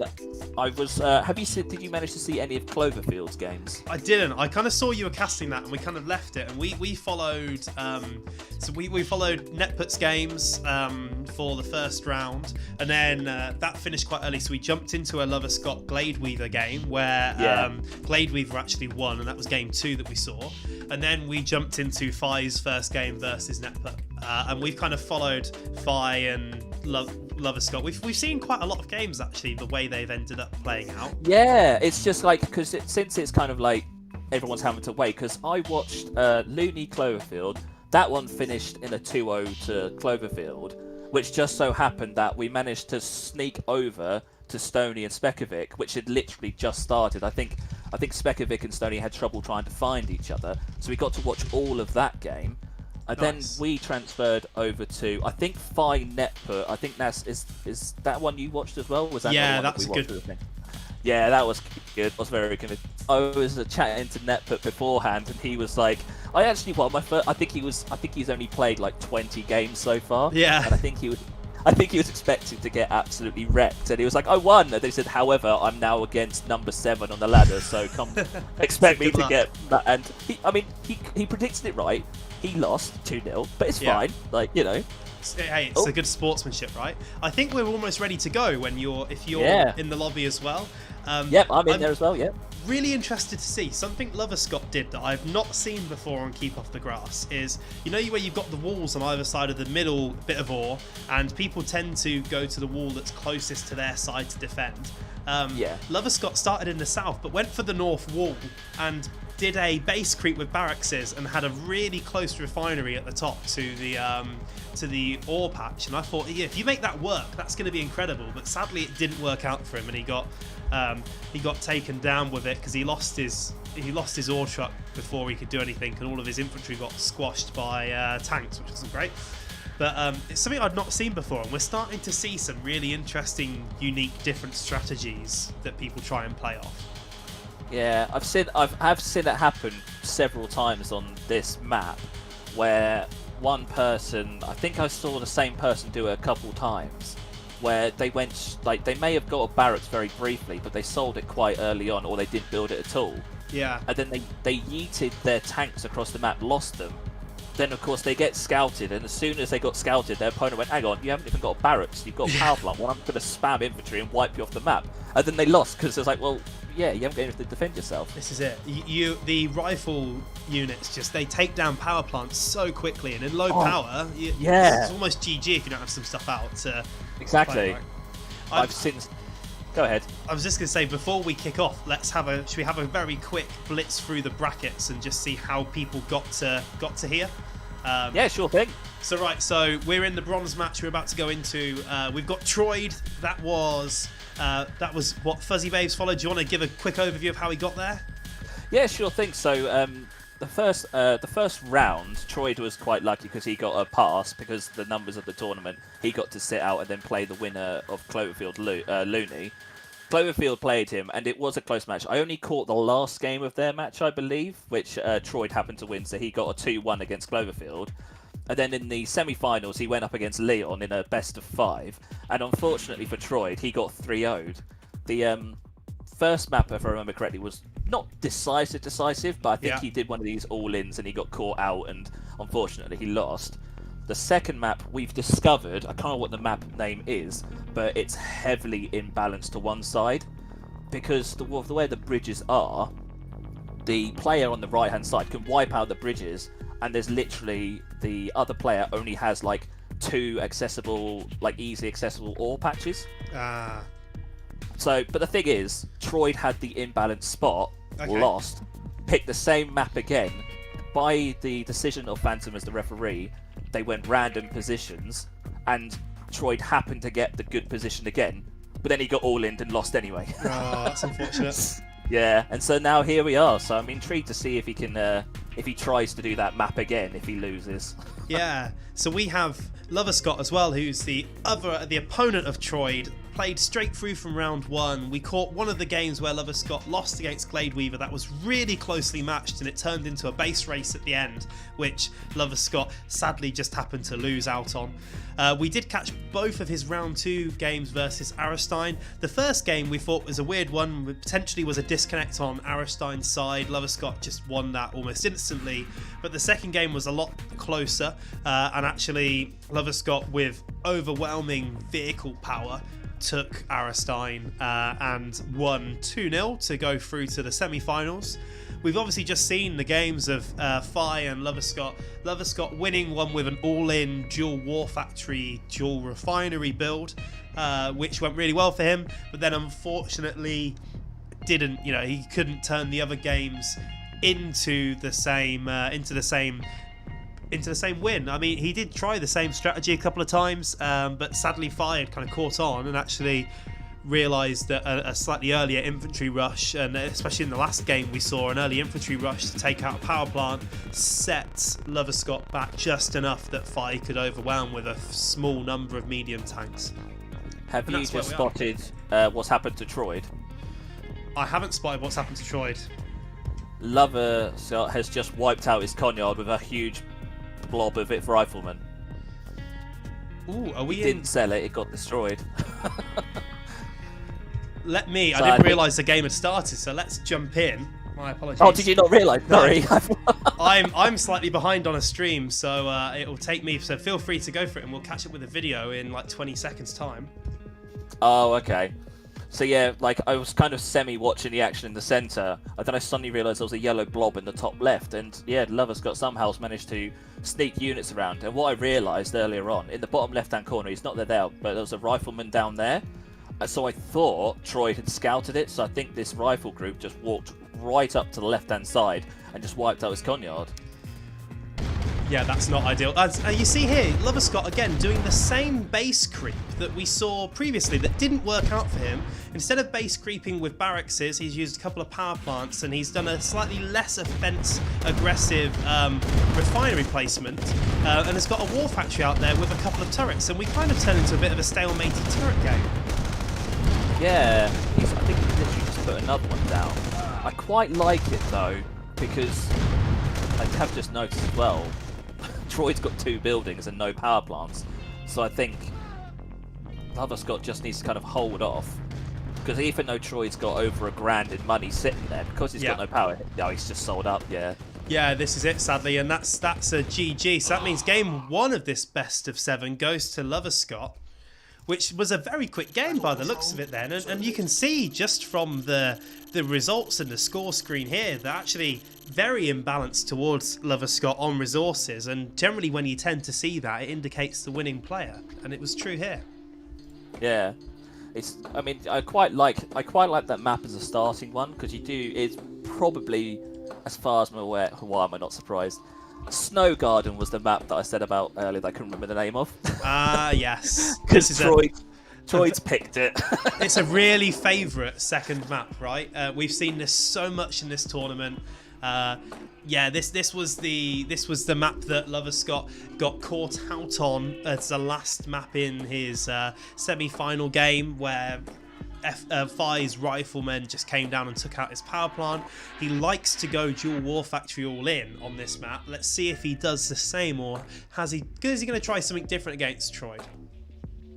Yeah, it's going to be quite. I'd be intrigued to know whether Loverscott's kind of aware of the whole destroying the bridges thing in this, and we haven't booted up straight away. So I wonder if they're discussing starting positions.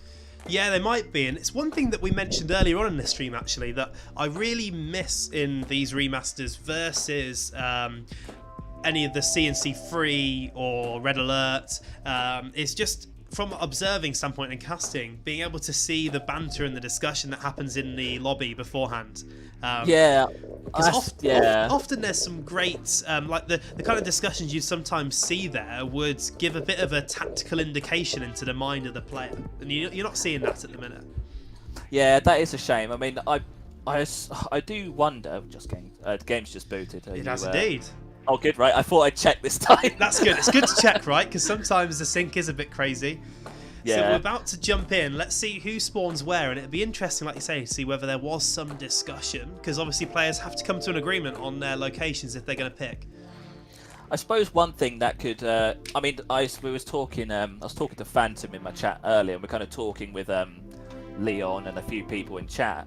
We were saying about hopefully by the time the next tournament comes around, we'll have some custom maps which are actually 100% balanced. Yeah. But I suppose we can bring in the 0 rule of mirror, like reverse. Yeah. So if they do decide to play this map and they agree, like, well, we do reverse afterwards. Here comes an interesting engagement potentially. A couple of starting units, a light tank, medium tank of both players clashing on the bridge. I thought there was going to be some interesting like bridge blocking by Troid, but sadly not. And we should mention that Troid going for an early barracks build as the allies in the south. Very similar, basically mirror builds, right? Loverscott in the top. He's sold his barracks off now, but he's got a good cluster of infantry, and they're going round the left-hand side, and they're probably going to go all the way down to side, maybe get caught by the scout rifle squad that Troid has got on that little bottom island, and they're probably going to come in and see what they can pick off. I've just seen Luva's medium tank just got killed, but I think he pulled his light tank back, and I assume Troid's going to... No, he's going across the bridge. I thought he was going to... I think he's getting a good scout off. Yeah, I think his aim is to come in and see what's happening, and you know, we saw a sell-off at the barracks and then a rebuy of the barracks, so maybe a slight change of mind of strategy. So we're seeing from Luva 2 power plants, indicative of maybe going for a war factory into a second war factory, or maybe a second refinery here. It's the kind of build order he's like to do. But actually, a couple of squishes could happen here for Troid on this on Luva's infantry, and then Troid has quite an open door to taking out one or more of these power plants. Yeah. One thing we should say though is Luva has a big cloud of infantry that's totally gone unnoticed in the bottom corner of the map, just crossing the bottom crossing, and they're very shortly going to be in Troid's base, and we'll be able to take out a couple of structures quite easily, uncontested there. I think this is literally what he did last game. I think Luva's got a blob of riflemen like he's doing now, and he managed to snipe. And like you said, that Conyard is wide open, and he hasn't got any units in his base to stop it. Indeed. So, we do have some infantry from Troid coming up on the left that's now redirecting. He's obviously, Troid's now just spotted this infantry from Luva. How is he going to react? I think you're just ever so slightly ahead of me, but I assume it's quite handy because it means as soon as you say something, I can flip over and go, oh, I'm not going to miss a thing. Yeah, the construction yard's being taken down, and actually he's going to lose it now. The construction yard, there's nothing here to defend. He's creating a blob of infantry. He's pulling the ore truck off the line. There's the sell-off, and it looks like Troid is out of the game. The GG, and Luva takes game number 2. So that means what's a 2-0 up for Luva there, which is pretty incredible. Yeah. Battle control. It was quite funny. You told me it was over. I was like, no, it's not. Oh, right, there's the sell-off. Yep, okay. That was even quicker than the previous one. And I'll tell you what, have a look at the final stats screen. That is super balanced in terms of the resources. We've got a perfect 2,100 credits gathered for both sides. Yeah. Troid killing more units even, but it just goes to show it's not necessarily the units that are killed, right? Luva basically destroyed the construction yard, and Troid sold it off right at the last minute, realising that's game. Yeah, exactly. I think as soon as he realised that that blob, it wasn't a small blob of infantry either, was it? It was a significant force, really. Yeah. I think there's 10 to 12 rifle infantry there, and with that many, you need to make that work for you. If that had been stopped, had been squashed because a light tank was there, maybe, you know, that would have been a significant investment down the drain for Luva. Yeah, definitely. I mean, I'm quite intrigued because it's on Snow Garden again. So is Troid gonna have another go? Yeah, so this is interesting. So Troid's map choice, if he's picked Snow Garden again, looks like both players going allies. Troid decided to go for, I think that's German allies. I don't know what specific bonus they get over the others, and whether that's maybe indicating a little bit of his proposed strategy. But yeah, maybe they're going mirror positions. It'd be interesting to see if they do go for the same map, what Troid is expecting to have as a different outcome. Yeah, I mean, the thing is, maybe, I mean, I've seen him playing, so he's not a bad player by any standard, but it's one of those things we go, he's done it twice against in his previous round, and he lost both times when he had the favoured position. So if they did agree beforehand to do mirrored positions, I wouldn't want to be in Troy's position right now, because like I was in the favoured position and I lost. I hope that he does learn from what happened the last 2 games and scout a bit better to catch that. Because if I'm in Luva's position and I build up 10 rifles and they take out my enemy's Conyard with no trouble at all twice in a row, I'm going to punt and try it again, I reckon. Yeah, exactly. I think you've got nothing to lose by trying the same strategy, right? And the minimum that Troy's got to do is just have a couple more rifle units around to scout and see that coming. So he's got time to react. Because these aren't fast units. If he scouts it early enough, he's got plenty of time to build a reaction and even counterattack towards it. I've just seen in the Discord for the tournament, Luva's just said Troy wants to play the same map again. Could we do that?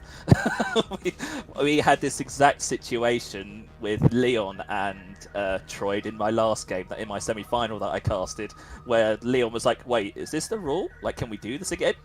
Yeah, because I think from my perspective, it would be really nice to have different maps and to be able to see everything and see all of the maps and how people play on them. But that's a referee decision, right? And it's up to some of our team to figure out exactly what the best thing to do there is. Yeah, I was talking to people in my chat earlier, along with Phantom. We were saying about, obviously, I think what we'll probably do is we will have a public thread for everyone to come and talk in, so that everyone can share their opinions and whatnot, because I think this is obviously the first tournament, so there will be revisions of the rules and whatnot. Like, one of the things I saw people talking about in the tournament thread was the game speed. Like, Definitely. Some people weren't a fan of normal, and I felt like I explained to my stream earlier, I saw a discussion where normal was decided because not everyone's going to know the hotkeys off by heart just yet, so it makes it a little bit more fairer for the newer players. And we very much want as many people as possible to come and play in these tournaments. We all want to see as many games as possible. We want everyone to feel like they have a chance, and if with that normal speed, it makes it a bit fair. I think by the time the next tournament comes out, maybe we will tweak that ever so slightly, because people have more time to practice and whatnot. Definitely. Also, what do you feel about? I'm intrigued to see what you have to think about this. What about starter units? Are you in favour of a few, or none, or one? Do you know what? It's a really interesting thing, right? Because it's kind of, the starter units have kind of ended up being slightly free scouts in some maps that we've seen. They force some people to go aggressive and go much more aggressive than they would have done. As an example, one of the things, Luva was going fully passive and was trying to get into a dual war factory, no barracks build, and Fi saw that, took advantage of it by almost taking out a power plant in Luva's main base, forced a total change of strategy. And I think it kind of forces that. I think you could be a little bit passive, and I think without starting units, you could see a real big variety of different strategies come out. I also think that you'd have a lot more players almost playing blind, because even if you go barracks to get some rifle units to scout, you're still a couple of minutes into the game by the time they've even got there, and by that point you could have a war factory up pumping out a bunch of stuff, or you could have gone through a totally different strategy. We saw a naval strategy at one point in one of the games that we saw, which sadly didn't play off, but that was really interesting to see. I haven't seen any naval units. I'm jealous now. Yeah, so that was Luva versus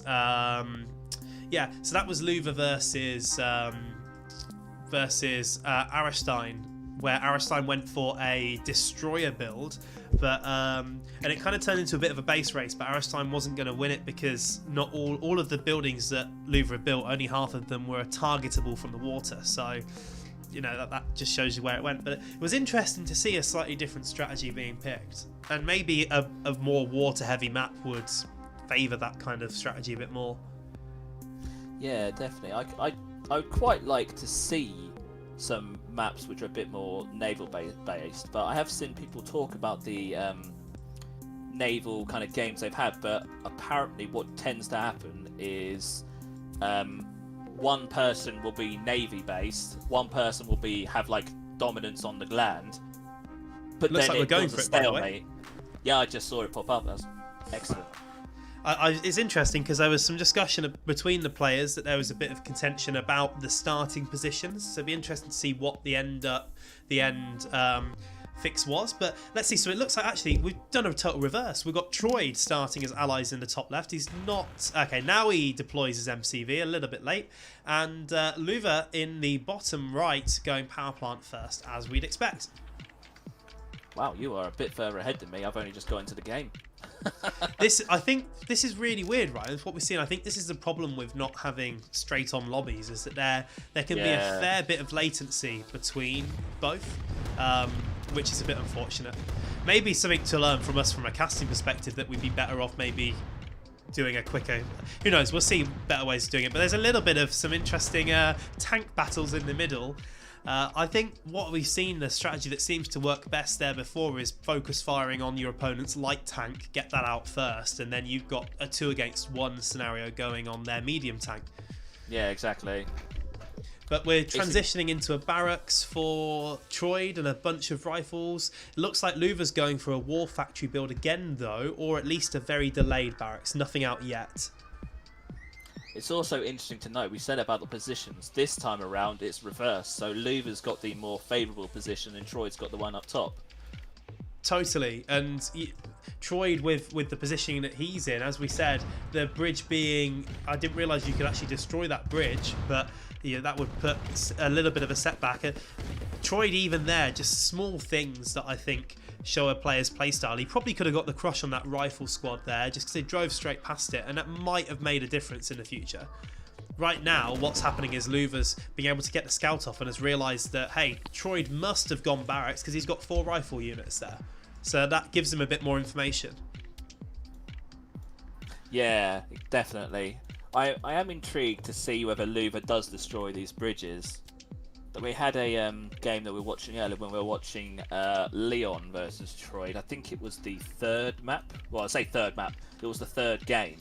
And the large bridge to the right-hand side, Troid had destroyed the 2 bridges to the south, but he kind of half destroyed the main one, but he didn't finish it. So as soon as he got put on the back foot, Leon's tanks had shorter distance to travel to his base. Yeah. So I'm quite interested to see that bridge hasn't been even targeted yet, and Luva sent his tanks back to his base for the time being. Yeah, so Luva's got a couple of nice squashes going on from some infantry in the south. It's interesting just seeing the transition. Luva's going into what he likes to do. He's got 1 war factory, then he's gone for second ore refinery. We're probably going to see another power plant, war factory, maybe into an MCV cell is what his strategies like to do. But we have a couple of light tanks from Luva, and actually Troid's got a medium tank and a light tank close to Luva's base, just getting a scout off, seeing that. Hasn't seen an MCV cell yet. And a double war factory transition for Troid actually there. Yeah, it's interesting that Luva's gone eco, whereas Troid has gone double war factory. I think Troid's probably going to sell his Conyard in a second. So there's the second war factory from Luva. If you're gonna sell, so yeah, the Conyard has been sold by Troid. Actually, we've got barracks, ore refinery, 2 war factories. So actually, the clock has kind of started there. But I actually really like Luva's position here. Luva's again sold his MCV himself. He's on 2 war factories. Like I say, I kind of prefer Luva's position here. He's got a much stronger eco game, 3 ore trucks to 2, and actually if we look in the centre, this conflict that's happening, we've got light tanks being focused by a bunch of light tanks and a medium tank.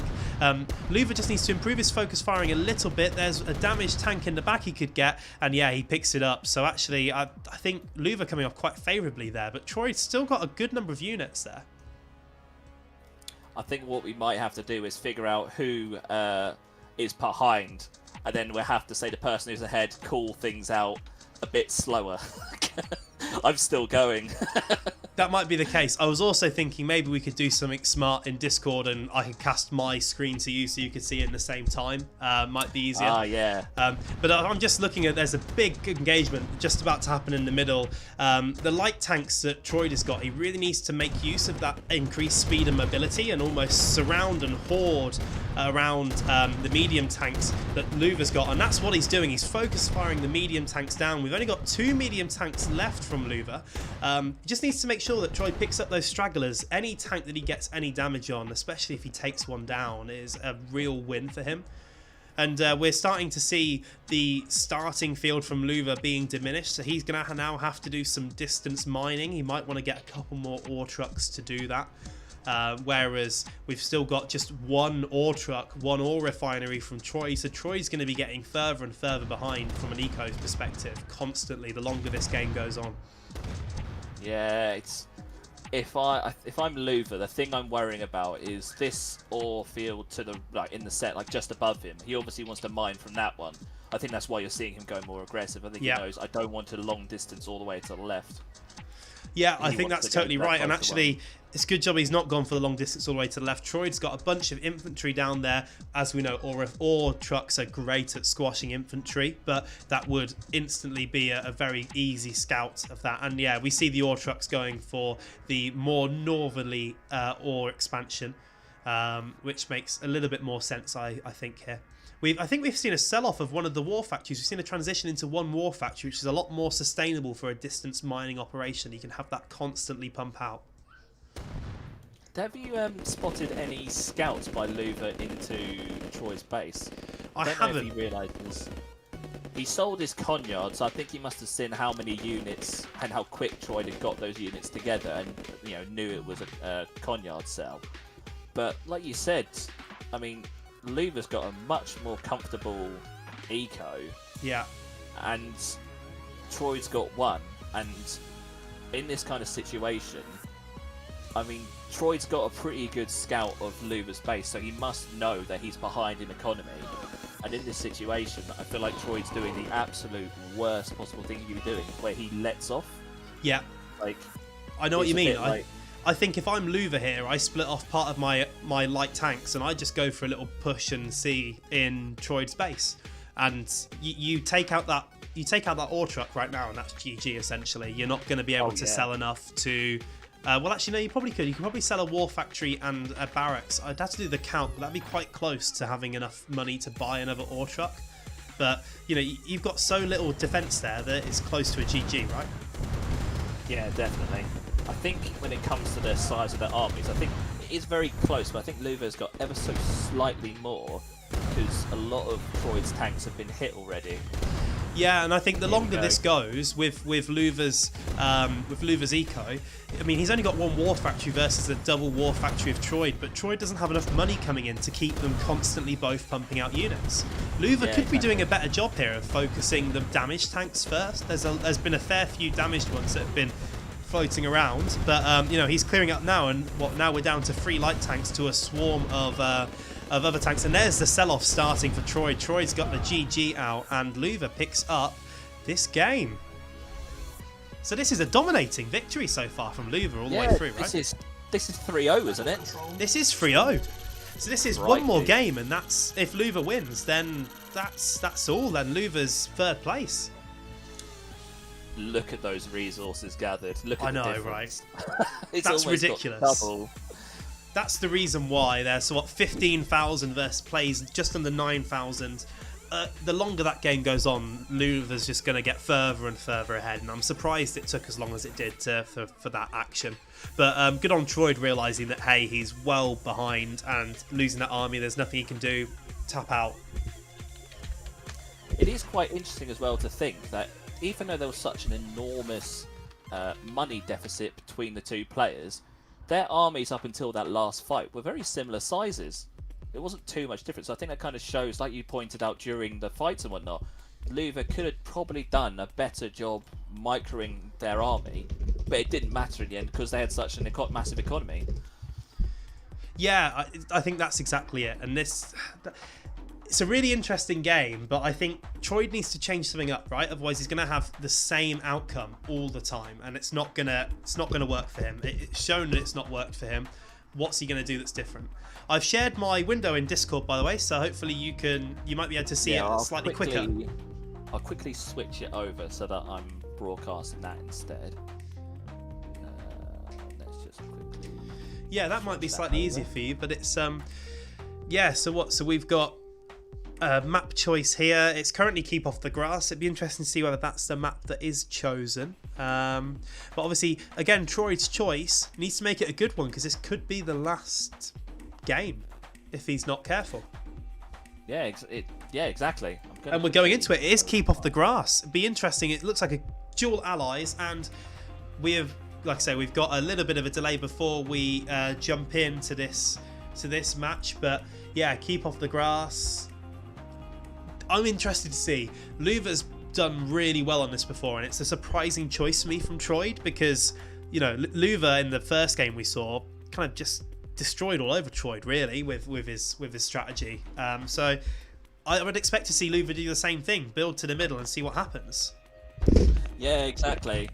What I'm going to do is I'm going to link your stream to my chat so that, you know, because Nep has just mentioned the fact about quality. Some of that is a good. Yeah, goal, so Troid starting in the top left, Luva in the bottom right, so we've got the same positions. Looks like Luva's going for the same strategy. He's breaking that wall down, he's put his barracks in the offensive position, so we are literally gonna start to see a base push. Yeah, he's doing the same thing. We're gonna see a base push into a refinery in that same position, like almost on his opponent's side, maybe a turret down to help secure that area, and then just go for tank crushes on infantry. We've also got a big cluster of infantry already. There's like, what, 15 people out from Luva? 15 rifle squads. Yeah, he's definitely... Of course, Troid lost, so he picked this map, didn't he? So he must think he's got a better chance at this, surely. Yeah, exactly. That's why I think it's it's a really interesting pick for him. There's a rifle squad coming into the centre, but I could predict exactly how Luva's going to play this without scouting, but it's always good to scout. Honestly, what I'm interested to see, what is he going to do differently, because this doesn't look any different to game one at the minute. Yeah, basically, I'm just going to quickly find the link to your it's all right. stream so I can link people to it. So there's some great squashes happening from ore trucks here in the centre. Luva lost a bit of infantry. It's not from micro from Troid though, just from lucky pathfinding by the looks of it. There you go, the barracks cell comes up. We're probably going to see a war factory pop in a very offensive position at the top here, and then a bunch of light tanks come out to squash this infantry. Out comes a turret, maybe a foxhole or a pillbox might have been slightly better, just as that would be a lot more effective against the infantry.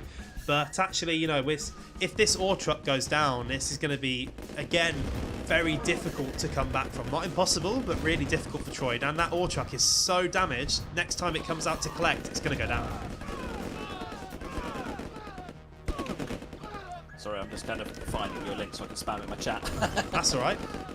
So yeah, so we've got, that's it, all the infantry has basically been taken down. We did have, as I suggested, the pillbox went down, so that's going to help if there was any infantry to kill. Power plant, so he's getting ready for that war factory, and, you know, the ore refinery for Troid goes down. Troid has nothing to come back to this, right? He's got a war factory, but you're against a medium and a light tank. You're producing light tanks. He's got some, there's some really good crushes. That was really important there, but he needs an answer for this medium tank. It's going to be a turret. Great, you know, I think Troy has just secured himself an extra couple of minutes here, but he really critically needs another ore refinery, so he's probably going to have to sell that barracks to make that happen. Yeah, that's very bad. He needs the refinery. Has he just built a power plant? He has just built a power plant.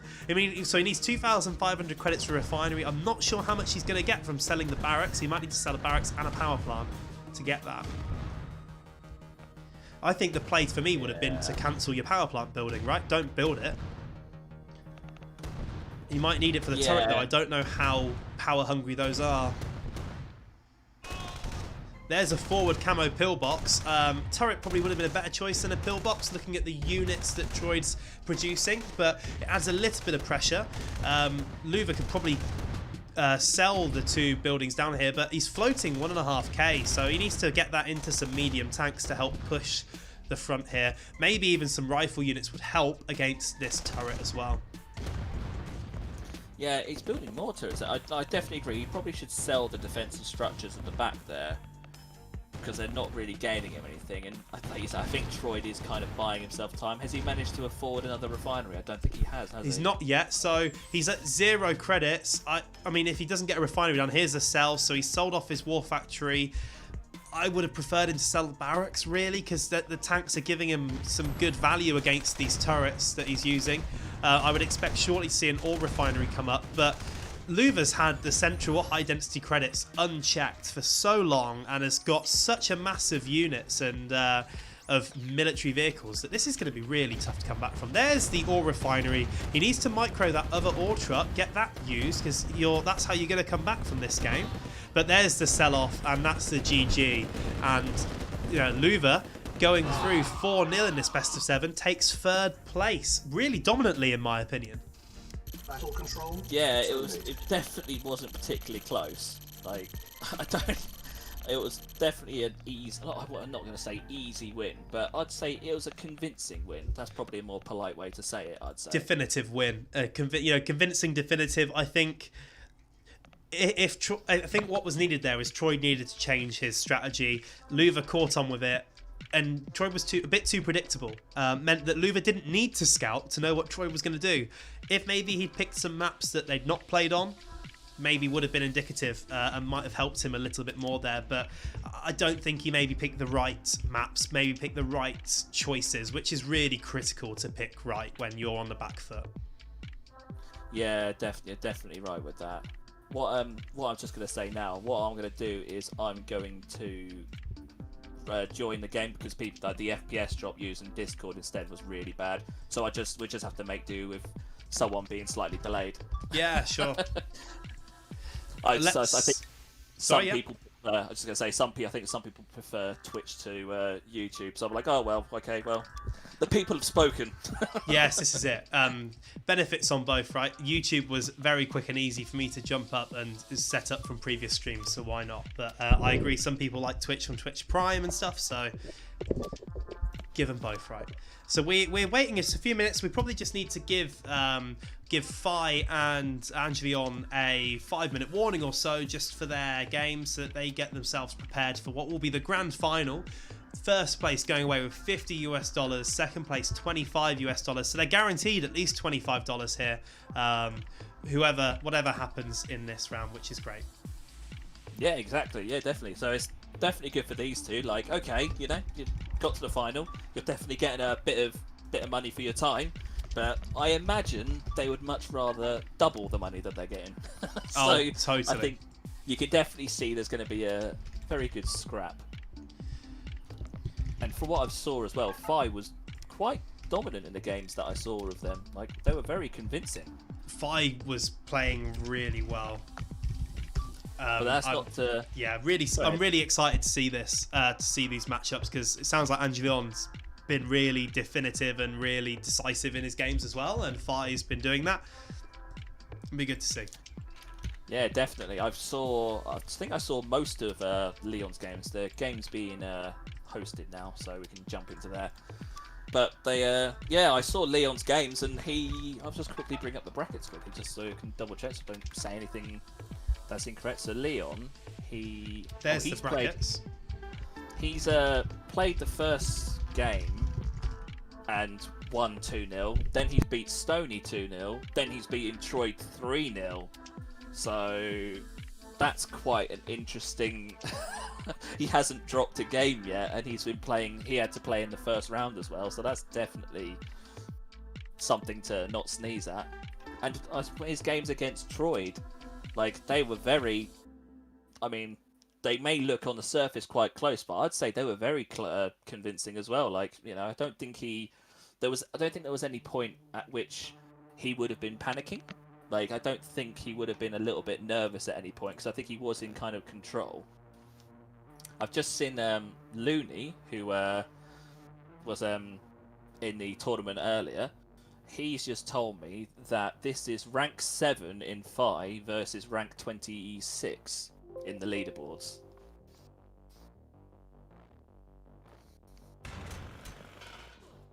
Game's just booted, by the way.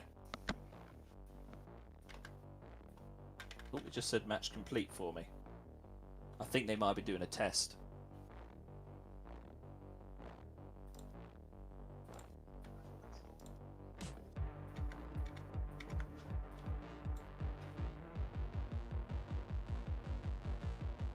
You still there? So we're back, and we'll be almost done. Sorry guys, I missed that bit. Was there a DC or something? I think I opened the game and they instantly disconnected, so I think there might have been a test, maybe, to see, or something. I'm not too sure. Wrong settings, so yeah, sorry about that, guys. Just had to nip to the door. Oh, I see. Someone pulled you away. Parcel that I'm very much so wanting has arrived, so it's good. So it looks like maybe we are okay. No, we've got the classic 30-second stream start delay that we'll be counting down to. I suppose last minute predictions. What do we think ahead of this one? I think I'm pulling for the underdog on the leaderboard. I really would like to see Leon win because he has won his games very convincingly, and also I think he's also warmed my heart a little bit because he asked questions in about the rule set, about position and whatnot, and it was a good sport about it. He said, well, rules are rules, whatever. So I'd like to see him win. I mean, I think Phi may be stronger, but Agreed. I really hope it. I'm rooting for Leon, I reckon. So Phi's spawned in the top left. It looks like he's gone allies. We've got allies of Leon in the bottom as well. Leon, it looks like, is maybe been watching the stream and picking up some strategies from Luva. Looks like he's going to be going base creep and a little bit more aggressive of an opening. Looks like also Phi's doing something quite similar. Maybe he'll do a double barracks creep to get close, like what Luva was doing earlier as well. But yeah, generally quite... Oh, here we go. So now we're starting to get the tank aggression and a lot of early infantry from Phi. I've just seen a net put in my chat said he reckons Phi's going to win, but he's hoping for many games. Yeah, I think that's it, right? It'd be good to see a big variety and some different maps. Yeah, I just want to say, yeah, I want a naval map. Naval map. Yeah, I would love to see some more naval strategies, right? In Tib Dawn, you've got aerial strategies. Here you've got some navy. Navy's a little bit more... You're not going to use navy on this map, right? So it's a little bit more situational. Here's a big concave happening from Phi with his rifle infantry. You know, great kills that he's picked up on Leon's units and has put down a pillbox just to help support and reinforce that area as well. Leon's just got a full scout of Phi's base. He's got a couple rifles right next to his conyard. Wow. They've just been killed, but he's just got a good look. Oh. Match complete, so what? I think Leon must have thrown in the towel because he didn't have much left at the front. And actually, if I look at it, Leon's ore harvester went down, and he's got 2,400 credits. Probably realised that actually it's tough to come back from that. Oh, I didn't see the ore miner went down. I was looking in the middle of the base, seeing that he scouted. And I've got a super slow scroll up to 2 units killed, shown by Yeah, Leon. exactly. I did see that. So yeah, do you know what? Really interesting. That's game 1, right? Game 1 towards Phi. It's good to see that we're getting some really aggressive openers coming in here from people, and what I think is really fun about these versus some of the other games we saw is they are so quick. Yeah, exactly. Like, it's when you think back to other Command & Conquer games, the games can last a long time. You think Zero are GLA versus GLA games, and they do kind of drag on. I think the thing that makes these games start quite quickly is the fact that people start with units, so you can get a scout quite, very quickly. And I think that's the thing that makes me think some starting units are... A small number of starting units are alright, because it forces some early aggression and it forces you to think about it a bit more. So I'm interested because Leon's map choice here, and I don't know whether you've seen, there's a bunch of maps been pinging around. Now looks like they've maybe settled on Snow Garden. I'm presuming with the amount of time we've been on here, there'll be some discussion around starting locations happening. Oh, no, maybe we've gone to Middle Mayhem instead, which is a map we've not seen very much of at all tournament. He's messing with you now. Oh, literally is. That's exactly what will be happening, right? If I was in Leon's position, I'd be very confident with Snow Garden, because in the last 2 games he's gone 4-0 on it. So I think this is it. Snow Garden has been a map that we have seen so much, but I just think that both players have shown great skill on Snow Garden. So it'd be interesting to see what comes out here. And it looks like Snow Garden is the choice. Who's going to be starting where is the key question, of course, as we load in. I suppose it does make it a bit fairer that both players have to. I think maybe, I mean, next time the tournament will be done differently, obviously, and rules will be kind of tweaked, and map pools will hopefully be a lot more fairer.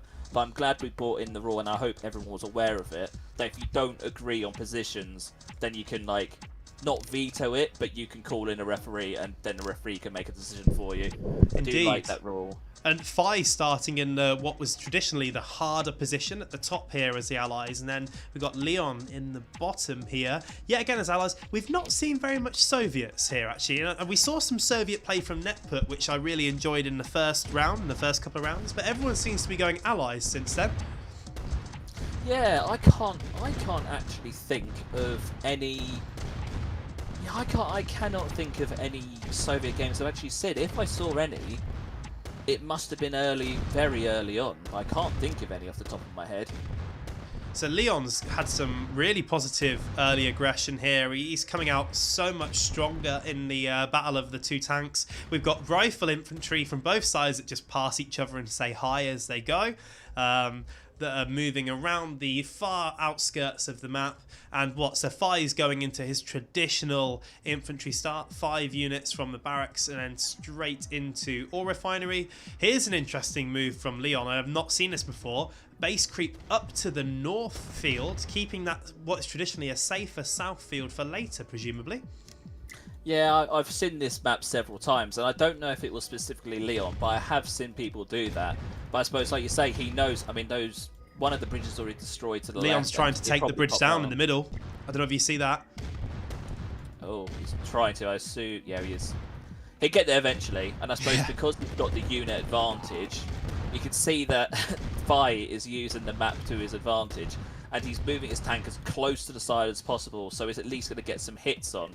But Leon's now got his tanks in quite a comfortable position to just fire on that bridge. Totally, and War Factory times very similar with both players. Fi and Leon just brought one down. Fi just got rid of his barracks, doesn't want to be going towards any more infantry, and the infantry production stopped for Leon as well. Barracks gone, both guys transitioning. Looks like Leon to light tanks. Nothing from Fi yet. Fi may very well be going for another ore harvester first. We've seen that a lot from him at the minute. And the bridge does go down. Just about to pop on mine as well. There it goes. I have seen as well that Leon's got rifles hammering on the bridge to the south. I wasn't aware rifles can destroy it. I thought it had to be like tanks, but maybe I'm wrong. That bridge in the south does start a lot more destroyed than before, but so you see that one route into the north right now. I don't know, I presume you can't repair bridges? Or can you? No, I don't. I think that was brought in for Red Alert 2. Okay. So you've got this left-hand part of the map is the only way across. Fi's got that really well defended right now with a bunch of rifle infantry. Light tanks are going to squash those super quick though, when they are. Light tanks chasing away the medium tanks. If you're going to go light tanks, you just need to keep them moving and make sure that gives them the best evasive chance of making the medium tanks shots miss. But you've got 4 medium tanks would play 5 light tanks, 1 medium tank from Leon. I quite like the position of Fi at the minute. He's got the defender's advantage. He's got 6 medium tanks now. He could crush a lot of that infantry and take out those light tanks, as he is doing really quickly, as long as he focuses them.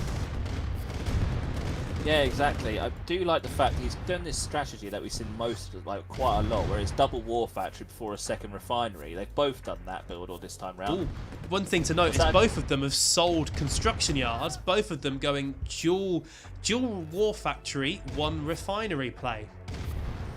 Yeah, I was just going to say that. It's quite funny because really in this map, this advantageous position that Leon is in at the moment, I don't feel like it really makes much of a difference because everyone keeps going all in strats, so you can't expand to those ore fields anyway, and the games tend to be over before you need them. Totally. I think that's what's a little bit strange here, really. It makes it... You end up with having some really long distance harvesting needed at some point. I know, right, we can't... The rules at the minute are non-redeployable MCVs, so you deploy it once, your starting location here, and then that's it. Maybe it would change the strategy a little bit in a future tournament with deployable MCVs enabled. But we're seeing even a war factory sold off now. So Phi just going with just one war factory, one ore refinery, 2 ore harvesters. So he's got an alright economy, but that's going to be a bit of a tougher economy as soon as that starting field is diminished. I mean, he's going to have to go to the far top right field, which is a long way away.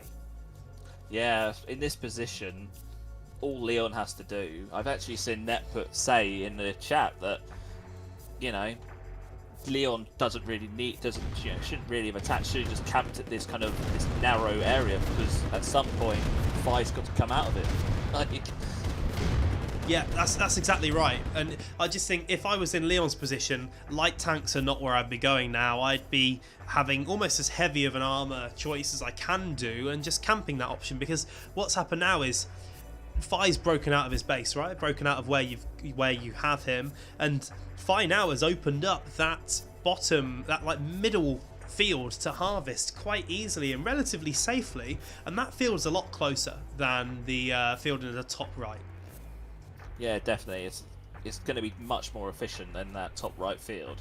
And yeah, I definitely think Leon may have gone a bit too heavy on the light tanks, considering he was just camping at that entrance, so all Litfi had to do was just send in his medium tanks and just shove him out of the way. Exactly. I think that's the risk, because your bonus of light tanks is more when they're moving. In the case where you're trying to defend a camping spot like that, you're not moving. You lose all the bonuses that you would get from having light tanks. So here's some good engagement going on. Phi and Angelion, they just both need to make sure they're focus firing the weaker tanks, and I think they are doing that relatively efficiently at the minute. Phi could do this a little bit better. There's 5 weaker tanks that are all on red slivers of health that he could have taken out and maybe could have saved an extra tank, but in come more medium tank reinforcements. Come on, Phi, you need to keep this focus firing on. Leon's doing a relatively decent job of focus firing down tanks here, and Phi is just still going to win with superior numbers though, which is scary considering he's right at Leon's front doorstep. Yeah, definitely. I think the focus firing has been not bad at all really, but I think it's also important that they want to keep their units moving, so they've got to keep making use of that Q move to keep them attacking. Yeah, that's the difficult tie-up without an attack move command, and I suppose you need to move units as well. With medium and the heavier armor, the keeping moving becomes less important than it does with light tanks, and I think that's one of the downsides to using light tanks, is that it's a lot harder to focus fire. And I think that's it. Leon throws in the towel. Phi takes the second game. Yes, that's 2-0. Very convincing by Phi. It is. This has been a real... you can see why Phi is ranked number 8 at the minute, I think, from these games. I don't know where Leon is, whether Leon's joining the ladder and what's happening, but even if you just look, Phi... So Leon had 2 ore refineries for that game. Phi with 1 ore refinery, but with 2 ore trucks, he just got ahead because he had that second ore truck much sooner than the second refinery of Leon was out. But other than that, quite closely matched, right? The definitive point was Phi breaking out of his base on that left-hand side. Yeah, definitely. I feel like Leon kind of changed his strategy midway through as he was spamming out the light tanks, and then he found himself in a very more like an aggressive ground war rather than guerrilla tactics and hit and run, and he ended up like, oh, I'm going to hold here. So Phi just sent his medium tanks and said, well, you're not going to hold here, and just move them out the way. And that's exactly what it needs to. It looks like, so Leon's yet again map choice looks like it's going to be the Cauldron, a map that we saw once so far this stream on our side. So we've had We saw the Cauldron in the last game that Fi played. He was really, yet again, really definitive on this, and this was the final map that he ended up taking him through to the finals. So it'd be interesting to see. I don't know whether Leon's played on this in what you've seen. I don't think I've seen this map just yet. I might be incorrect, but from memory, I think I've only really seen 3 maps, which is the starting one, the one we just came from, and then another one. I think I've only actually seen 3, maybe 4, but I don't remember or recall being on the Cauldron yet. So it'd be interesting for me to actually see a map for the first time, to see a different map for the first time today. Exactly. I think a lot of this case, it's good that finally I've been able to get replays and observer mode working in the remasters for me, but until this time, there's not. People seem to play the same kind of maps all the time, and we see it in all of them. And I think tournaments can be some of the times where you can change that field of play and get some games on interesting maps you wouldn't always see. And I think you're going to see that from custom maps and a whole bunch of stuff in future tournaments, hopefully. Yeah, definitely. I was just going to say, I've said on my stream a couple times today, but I'll say it again. If there's any map makers out there and you want to earn some brownie points, most definitely come over to GameReplays.org and come make some maps for us so we can feature them in our future tournaments. Totally. I mean, there's definitely a very strong hunger for some balanced maps. Like, okay, you can put in rules and like different mechanics that make the games more fair, but it's much more straightforward if the maps are just balanced at the start. This is exactly the thing, right? It would be, we wouldn't at all have to worry about the not agreeing on starting locations or anything like that, if only we had maps that were nicely balanced. And this is what I think is an interesting thing, and this is where in the remasters they've really struggled. Do you go full on nostalgia and continue developing features into the game that people don't want and don't like and we fixed in the future, or do you make the game better but lose some of the nostalgic value? And I kind of wish they would have made it a bit more playable and added things like attack move and a few things like that that would have made it a bit more playable. But it looks like we're about to start. We're about to kick off then on the Cauldron. And we've got a north-south game with Fi in the north here, just deploying his MCV yet again as the allies. In the south, Angelion, Leon as the allies again, playing in gold. Yeah, I can tell you now the delay is about 11-12 seconds. Wow, that nice, is incredible. It's quite a lot. Although I suppose I do like this map now that I've seen it for the first time today, because it does look like one of the more balanced maps from what I can tell. Yeah, so you do have ore fields slightly symmetrically put around that central part, but you do have a little bit more balance than the previous one, where there are obvious bridges and things in places that aren't on the other side. Yeah, I mean, you can see what they've done. They've tried to make the map look quite pretty and whatnot, and make it look kind of interesting, but then you go, but then it's just not really too balanced. But they both decide, well, they've got their starting positions and they both started the game, so they must agree that they're okay with this. Agreed. And it's interesting seeing Leon kind of doing a little bit of early scouting around with his tanks. Nobody really being very pushy. Fi's just left his starting units in his base. He's gone for barracks. Both players went for barracks and have gone for a small handful of rifle men, but they've not really pushed their rifle infantry in a cluster in an aggressive way. They've kind of spread them out to get some wide scouting, and I think it's probably just indicative of both players probably being quite new to this map and not really knowing what to expect, so playing it a bit safe. I think I've seen what Fi's plan was with his right. I think he spread his rifles to all of the choke points towards his side of the map, so that I just saw a scout from Leon get taken out. So I don't think he wants Leon to see anything that he's doing, so I'm intrigued to see what plans he's got. Yeah, could it be fast naval? No, it's probably not going to help. It won't help him win, but I would absolutely love to see it. Yeah, totally agree with you, right? And I think that's why he's maybe kept his tanks close by, so any early rifle squad riflemen that just come around, just squash them straight down. And he's moving them out actually over to the left where he has had a rifle unit from the enemy come along. But if you just look at this load time, so what, we're going into 2 ore refineries, so he's playing a heavy eco game to start with, and it's a longer map, so you can do that. Both players going more heavily eco.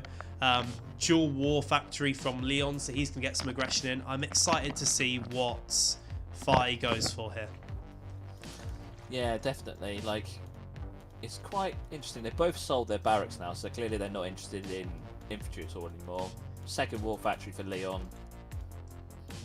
And I can't see a second war factory or refinery for Fi just yet. He's got the, like you said, he's got the second ore miner. Fi's really floating credits at the minute. He's at almost 5,000 credits, 4,500. What's he going to spend it on? And maybe he's, I don't know, is he going for tech? Is he what's planning to do? I agree with both players' sentiment to get rid of their barracks here. With a map that's this big, infantry's so slow, it looks like a portable game's going to be played, and you need faster, lighter tanks for that, and light medium tanks are the name of the game for both players at the minute.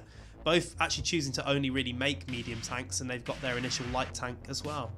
Here's the second war factory from Fi just coming up. Oh, good. It took a long time for him to place that. It makes me wonder, did it just take that long to queue? Because Leon had his second war factory up a lot sooner.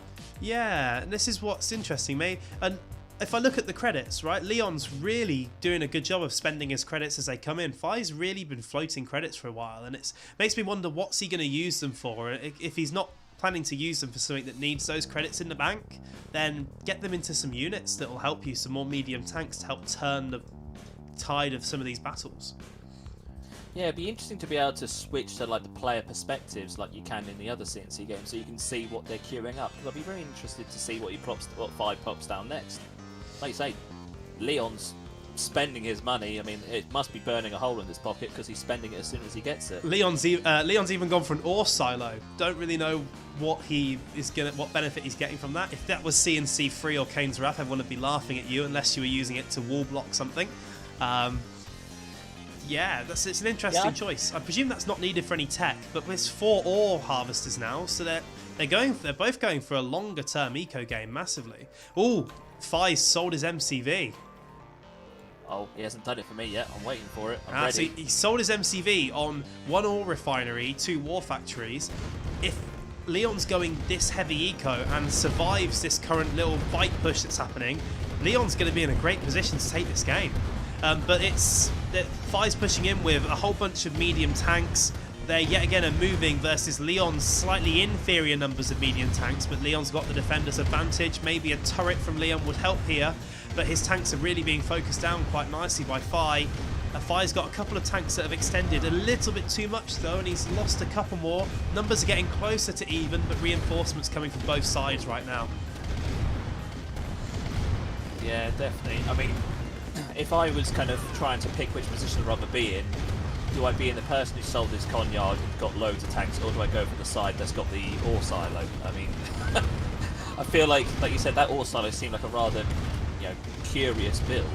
This is it, and I don't know exactly why. The thing that we've got now is that Fi, as we said before with MCV cells, you need to make it work for you in the next 30 seconds to a minute, or your chances of winning diminish, and Fi made it work for him in the next 30 seconds or a minute. All of that money, he went down to 0 credits, 16 at the end, put it all into medium tanks, and it worked for him, and that's exactly what you need to do. Let's have a quick look at the resources and stuff then, shall we, and see what happened. So Leon actually, as we expected, in the lead, and Fi realising that, MCV cell to just mass crazy units. If that game went any longer, Leon would have been in a great position to win.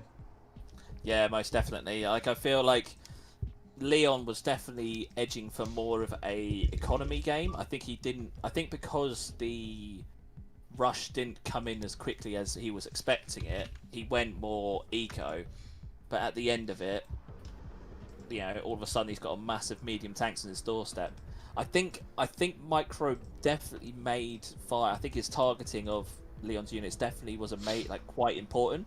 But I think overall, I think he just had more units to use. The thing to note here, though, is that so we are at 4 games now to Fi.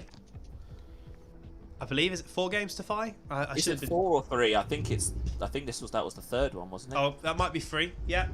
Ignore me. That's so 3 games to 5, best of 7. So one more. you know, this is one more, and he's got it right. If there's any time for Leon to turn up and really show us what he's made of, then now's definitely the clutch time for him to really do it. And do you know what I think we need to see from Leon? We need to see from Leon a really... we need to see the opposite of what he's been doing almost, right? We need to see him almost doing what Fi's doing and trying to catch Fi out with a early aggression, tanks at your doorstep whilst Fi's not expecting it.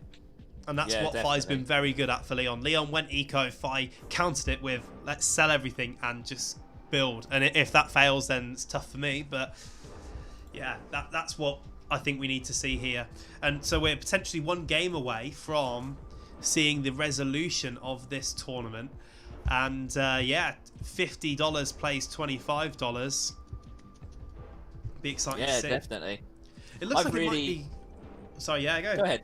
I'll say it looks like it might be Gold Rush. A lot of time being spent here.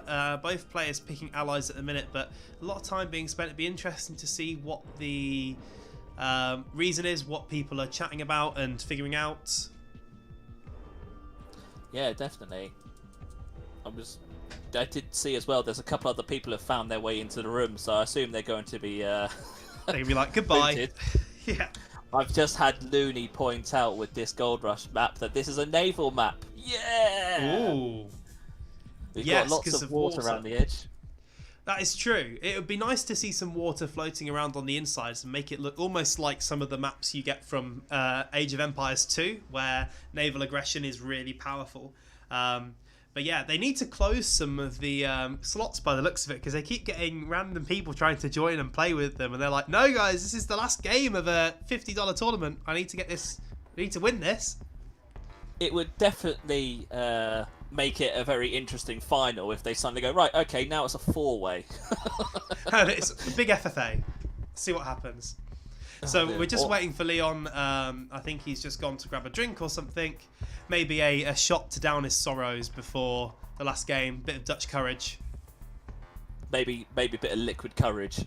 Yeah, to see what happens before he blitzes out. It'll be interesting to see. Interesting tournament so far, though. And I kind of hope we see Leon take this back here, because it would be great to see some real challenge from him. Yeah, definitely. I really enjoyed watching his games, because I think I've watched most of his today, and it's not like it was close games per se. In these like all-in rush, it's not all-in rush, but these all-ins, they tend to look quite close. But then you, like the last game we just saw, you can, like, as soon as the fight kind of starts, you can kind of see who's got the advantage and who's going to come out on top, aside from some massive blunders. And the games that I saw Leon playing today, I've been really impressed, and I'm not just impressed, but I've really enjoyed watching them, because you can see little cheeky things that he does, and you can see him doing using micro very efficiently. So I'm hoping to, like, you know, even if he doesn't win, I'm still pulling for Leon to give Fi a run for his money, and you know, at least I want him to get at least the token game. I want him to scratch one up so he can say, look, I may have lost, but I got a game. Like, I'll take it. I totally agree. I absolutely totally agree with this. And if we look through the where we've come from, and we just have a quick look at the tournament itself, and I'm just blitzing through the announcement, we've had a fair number of players here for what has been a good cash initial tournament, just as a roundup before what could be the last game. And thank you once again to all of our fabulous donators that have donated to this, to our referees that have helped organise and put this tournament together, the rest of the streamers, myself, yourself, that can show it to everybody. But you know, I think there's been a fab format, and I think generally it'd be really cool for people to share their feedback, thoughts on game replays, and make future tournaments better, more exciting, and develop them in whatever way we think would be better, right? And as we were saying before, custom map makers, please do shout, because it would be fab to see some more balanced maps. It'd be great to see some more naval balanced maps, right? And things like that would be really cool. Definitely. We just want a naval tournament. We just want maps which they're entirely just islands.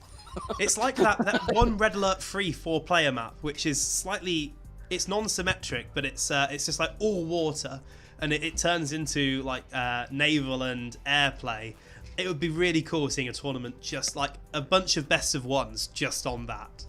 It's just like, what? Cheese strategies for the win. Just throw it all in, see what happens. Yeah, it's like you said, like map makers. We're not just saying this to make you feel better. Definitely come and poke your head into GameReplays.org and make yourself known. And if you've already, and in fact, if people have already made maps, then come and post in. I don't know if there's a specific thread for the maps, but I think people have just been making threads when they have made one. Throw it up on Steam and link us to it so we can find it, and people can have a look at it, because we definitely, there's definitely an interest in custom maps, like we said. So massively. So it looks like we're getting close to being ready, right? Leon's going for his favourite gold colour again, Fi back in his favourite blue, water map of Gold Rush, and both going for the British allies. So as again, I think it's just something to get versed up on myself and figure out as the game's starting. Figure out the different bonuses that you get for different countries, but there must be a reason that they've both changed to British from the other two countries they were playing before. Yeah, I need to brush up. Like you say, I need to memorise what all the different advantages are. I know Russia, their units, I think they are 10% cheaper. I know I think British, I think their units have 10% extra range. I may be incorrect. Interesting. But we're in game. Sorry? Looney's just said, by the way, that the Brits get 10% more armour. Oh. So Leon starting in the top left corner and Fi in blue in the bottom right corner. This is a really interesting map, right? Because in the centre, there's going to be a huge fight for all of this high density resource, this much more valuable resources. Even if people go naval, your naval units aren't going to be able to reach that. Yeah, exactly. I think investing naval in this is it's not really viable. Like, okay, it's nice to have this water there, and it's like, oh, water, I can actually see the sea now. But yeah. I think it's kind of not worth the resources. Leon's going into a lot more riflemen and rifle squads than Fi is going for. Maybe Fi's going for a slightly earlier war factory play like he has been doing. And I agree with you. I think what would make this a lot more competitive water-wise is if the waterways extended in and around that centre with crossing points. I think you'd start to see a lot more naval battles and ships becoming a lot more important. Yeah, maybe like, I don't know, someone with more experience in map making could change it slightly, but let's say make the water go a bit further in. But in order to keep the ground unit maneuverability, maybe put some indestructible bridges in. Yeah, you need something like Pool Party from Red Alert 3, if you know that has the water gets very close to things and most buildings will be attackable from the water. Maps like that make it really challenging. So early aggression in Leon's base, some good scouting from Fi, from his light and medium tanks. He's seen that there's nothing really untoward happening in there, although Leon has kind of done what Fi did in the last game, right? And he's got loads of riflemen, just at every single choke point to his base, not really doing anything too aggressive with them. No, exactly. You can see on the map just the sheer number of infantry units. I think Leon's got a rifle on the far right that's going to get a pretty good scout off on Fi's base, as long as he doesn't get spotted. Yeah, agreed. So Fi's gone into War Factory already. I'm surprised that there's not a little bit more ore harvester micro to pick up the higher value resources earlier on in your home field. It might not be worth it, I don't know. Some of the more pro players will be able to explain it more so than I can. But yeah, we've got a full scout off from Leon. Fi's finally going after that scout now. But it's looking quite standard, right? We're on two ore harvesters for Fi, only one for Leon, so kind of the reverse of last game, where Leon, if he's not careful, is going to get himself behind in economy. Yeah, I think Leon may have got lots of kind of infantry out, but that's obviously dug into his economy enough that, although he's floating 5k. I know, both of them are floating quite a lot. Fi's even floating 3k, and what are you gonna do with that is the thing. It's not like Red Alert 3 where you need the full amount for a building right at the start because it builds a nano core like the Empire. Yeah. They get slowly drag. So you should be investing that money as tanks. And Fi's gone dual war factory and is starting to invest them both, but he's bringing in enough economy to keep them both moving at the minute. Yeah, Leon's gone dual war factory as well, and Leon he's trying to confuse us. He's built another ore silo. I think it must be the build radius. I assume you can continue crawling that way. It must be, actually, and maybe that's something that we didn't know. It must be the cheapest way, and I suppose if you don't need a power plant, why not? Why not go for that? That's probably the reason to go for regular power plants rather than advanced power plants, is that you can crawl a bit more if you need to, and crawling to the middle and putting a second ore refinery there is going to make you in a lot more advantageous position than if you don't and you're doing a distance mining operation. Fi's just gone all in. Has he? So there's been an MCV sell from Fi, and this could be the defining factor, right? We've got the ore refinery up, so we're going to start seeing harvesters come in. Fi needs to get some squishes on this infantry just to help thin the numbers down. He's got superior tank numbers, but he needs to make sure the rifles, because they're going to slowly chip away on tanks as they have been. He needs to try and focus down some of those tanks, and if he gets rid of those tanks, he's going to have a clear shot at that ore truck, and that's going to be close to GG.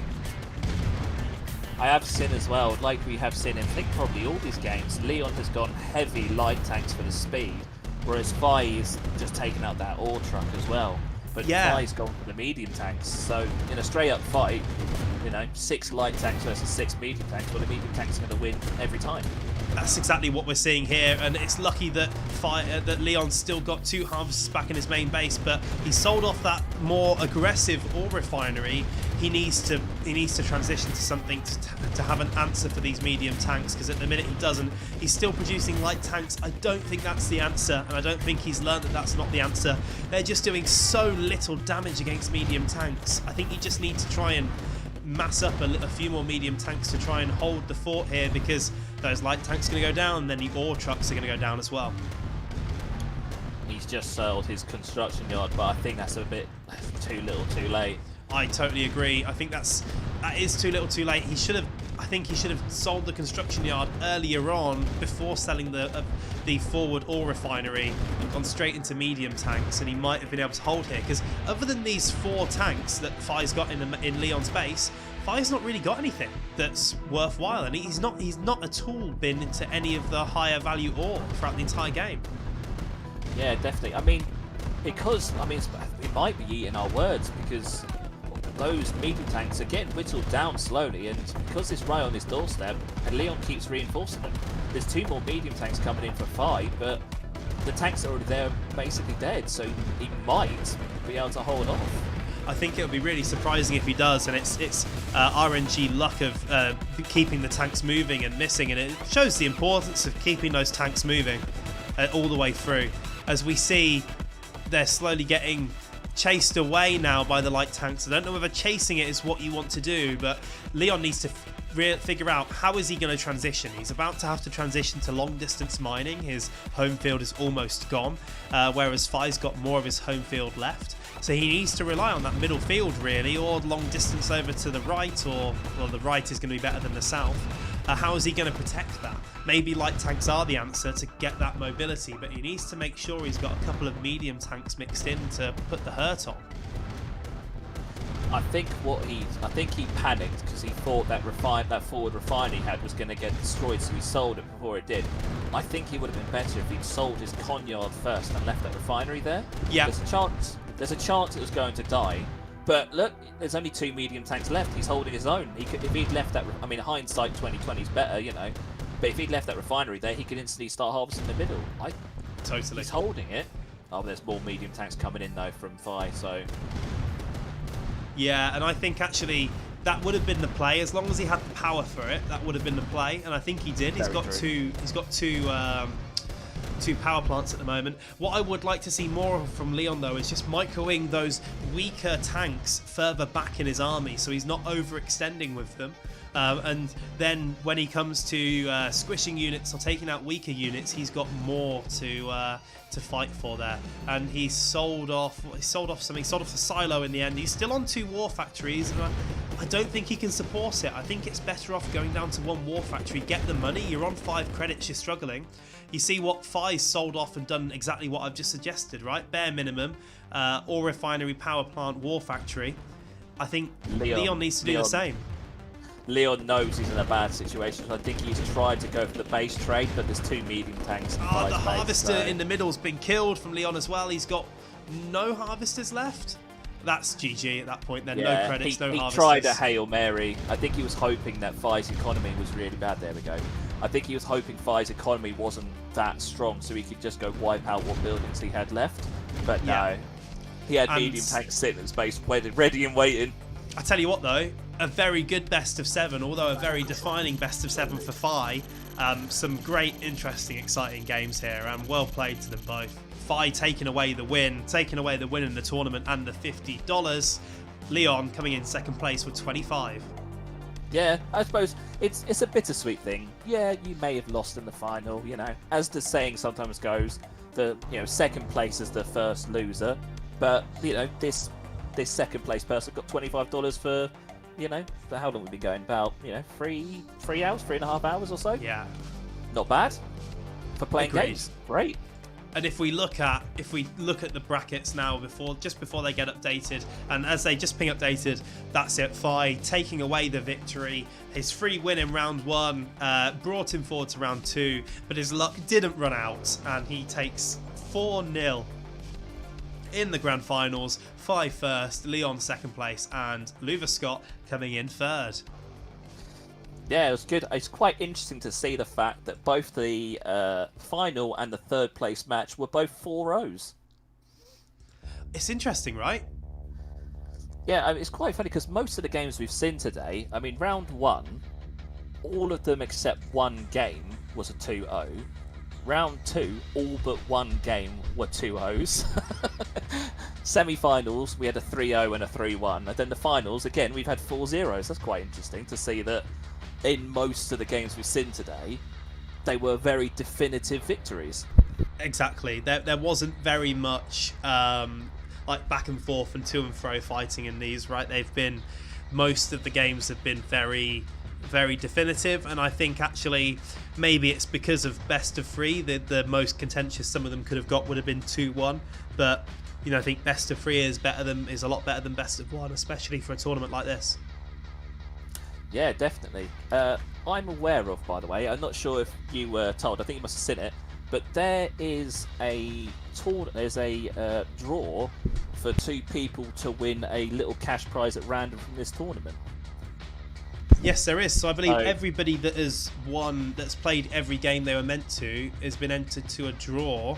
And I presume that will be being drawn soon and announced probably on the Discord and on Game Replays directly. What we do is Phantom's given me all of the names of the players, so I've actually got the thing open now to do a quick little spin of the thing. Would you like me to share my screen so you can show it on yours? Yeah, go for it. Turn on screen share. I will do share screen or window. I will do screen 1, and I will quickly just transfer that window over to the other one. Does that look all good to you? It does indeed. Give me one moment, and we will share that for people. So I'll quickly change my there screen we go. So that they can see it as well. Bring that open.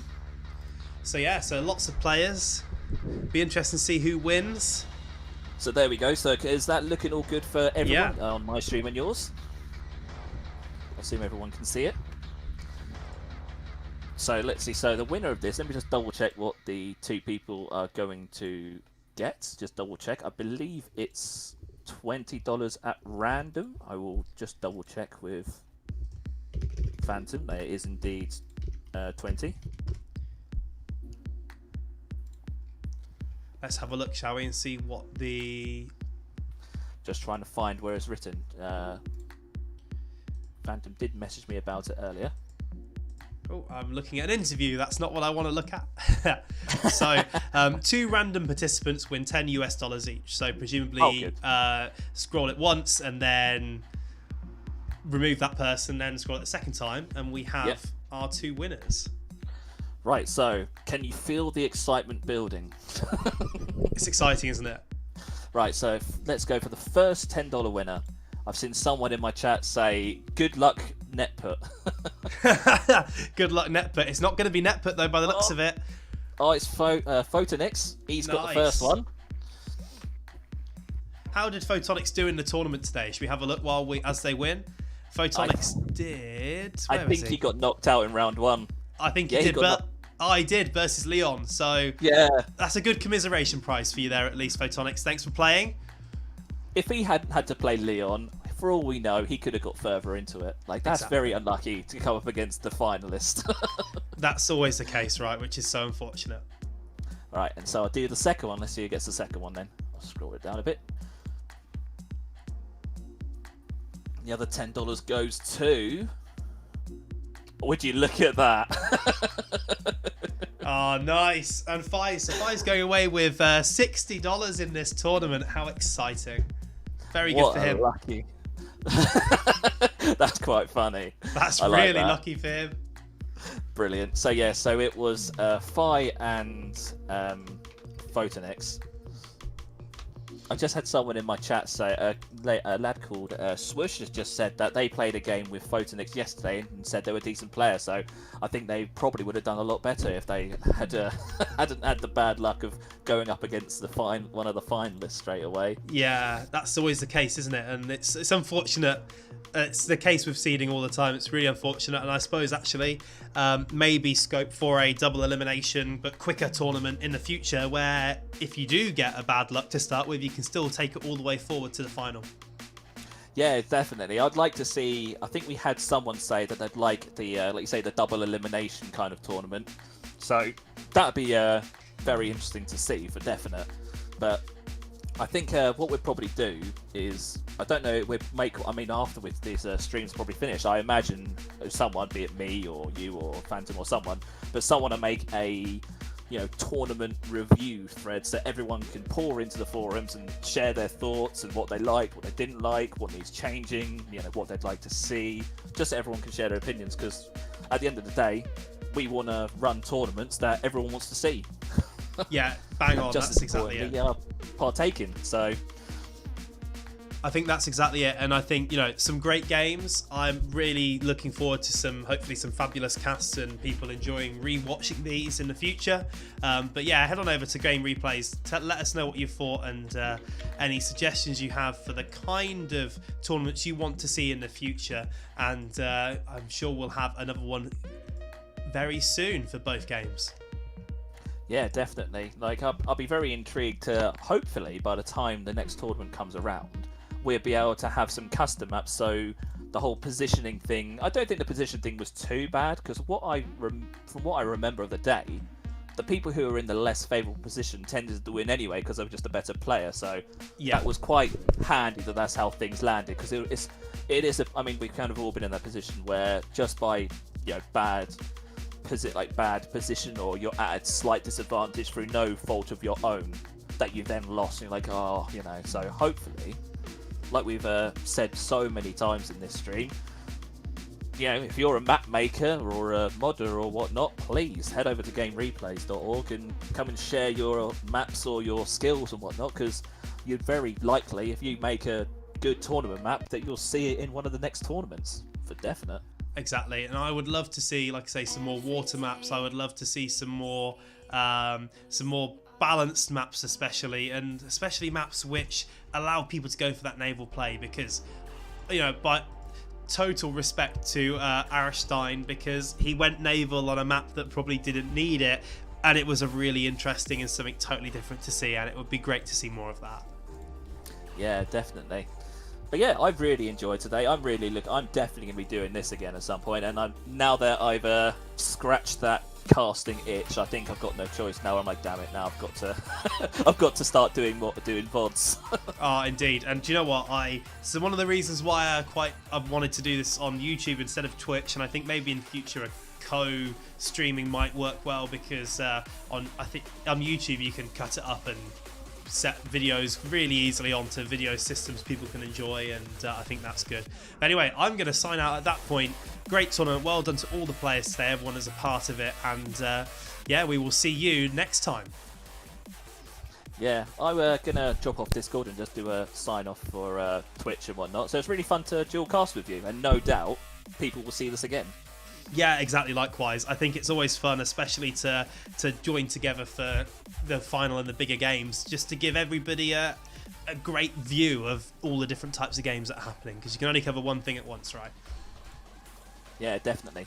Righty, thanks a lot. No doubt we'll both be very active participants in the game replays thread about the tournaments, because, you know, if we're the ones who are going to be casting it, we definitely want to see some good games. Exactly. So let's more to them, and I will see you guys in a bit. Cheers, Fuzzy. See you later, man. See you, bye. And to everyone that's been with us for the duration, thank you very much. I hope you've really enjoyed. It's been an absolute pleasure to do some of these casts today, and it's great to be back in it and to share with you some really exciting games for the remasters. So yeah, we're totally behind what we said before. Please do head over to Game Replays. Let us know what you thought of the tournament. What do you want to see in the future? And we'll make those changes and drive even better tournaments in the future. Until then, it's DJ Chill signing out for GameReplays.org.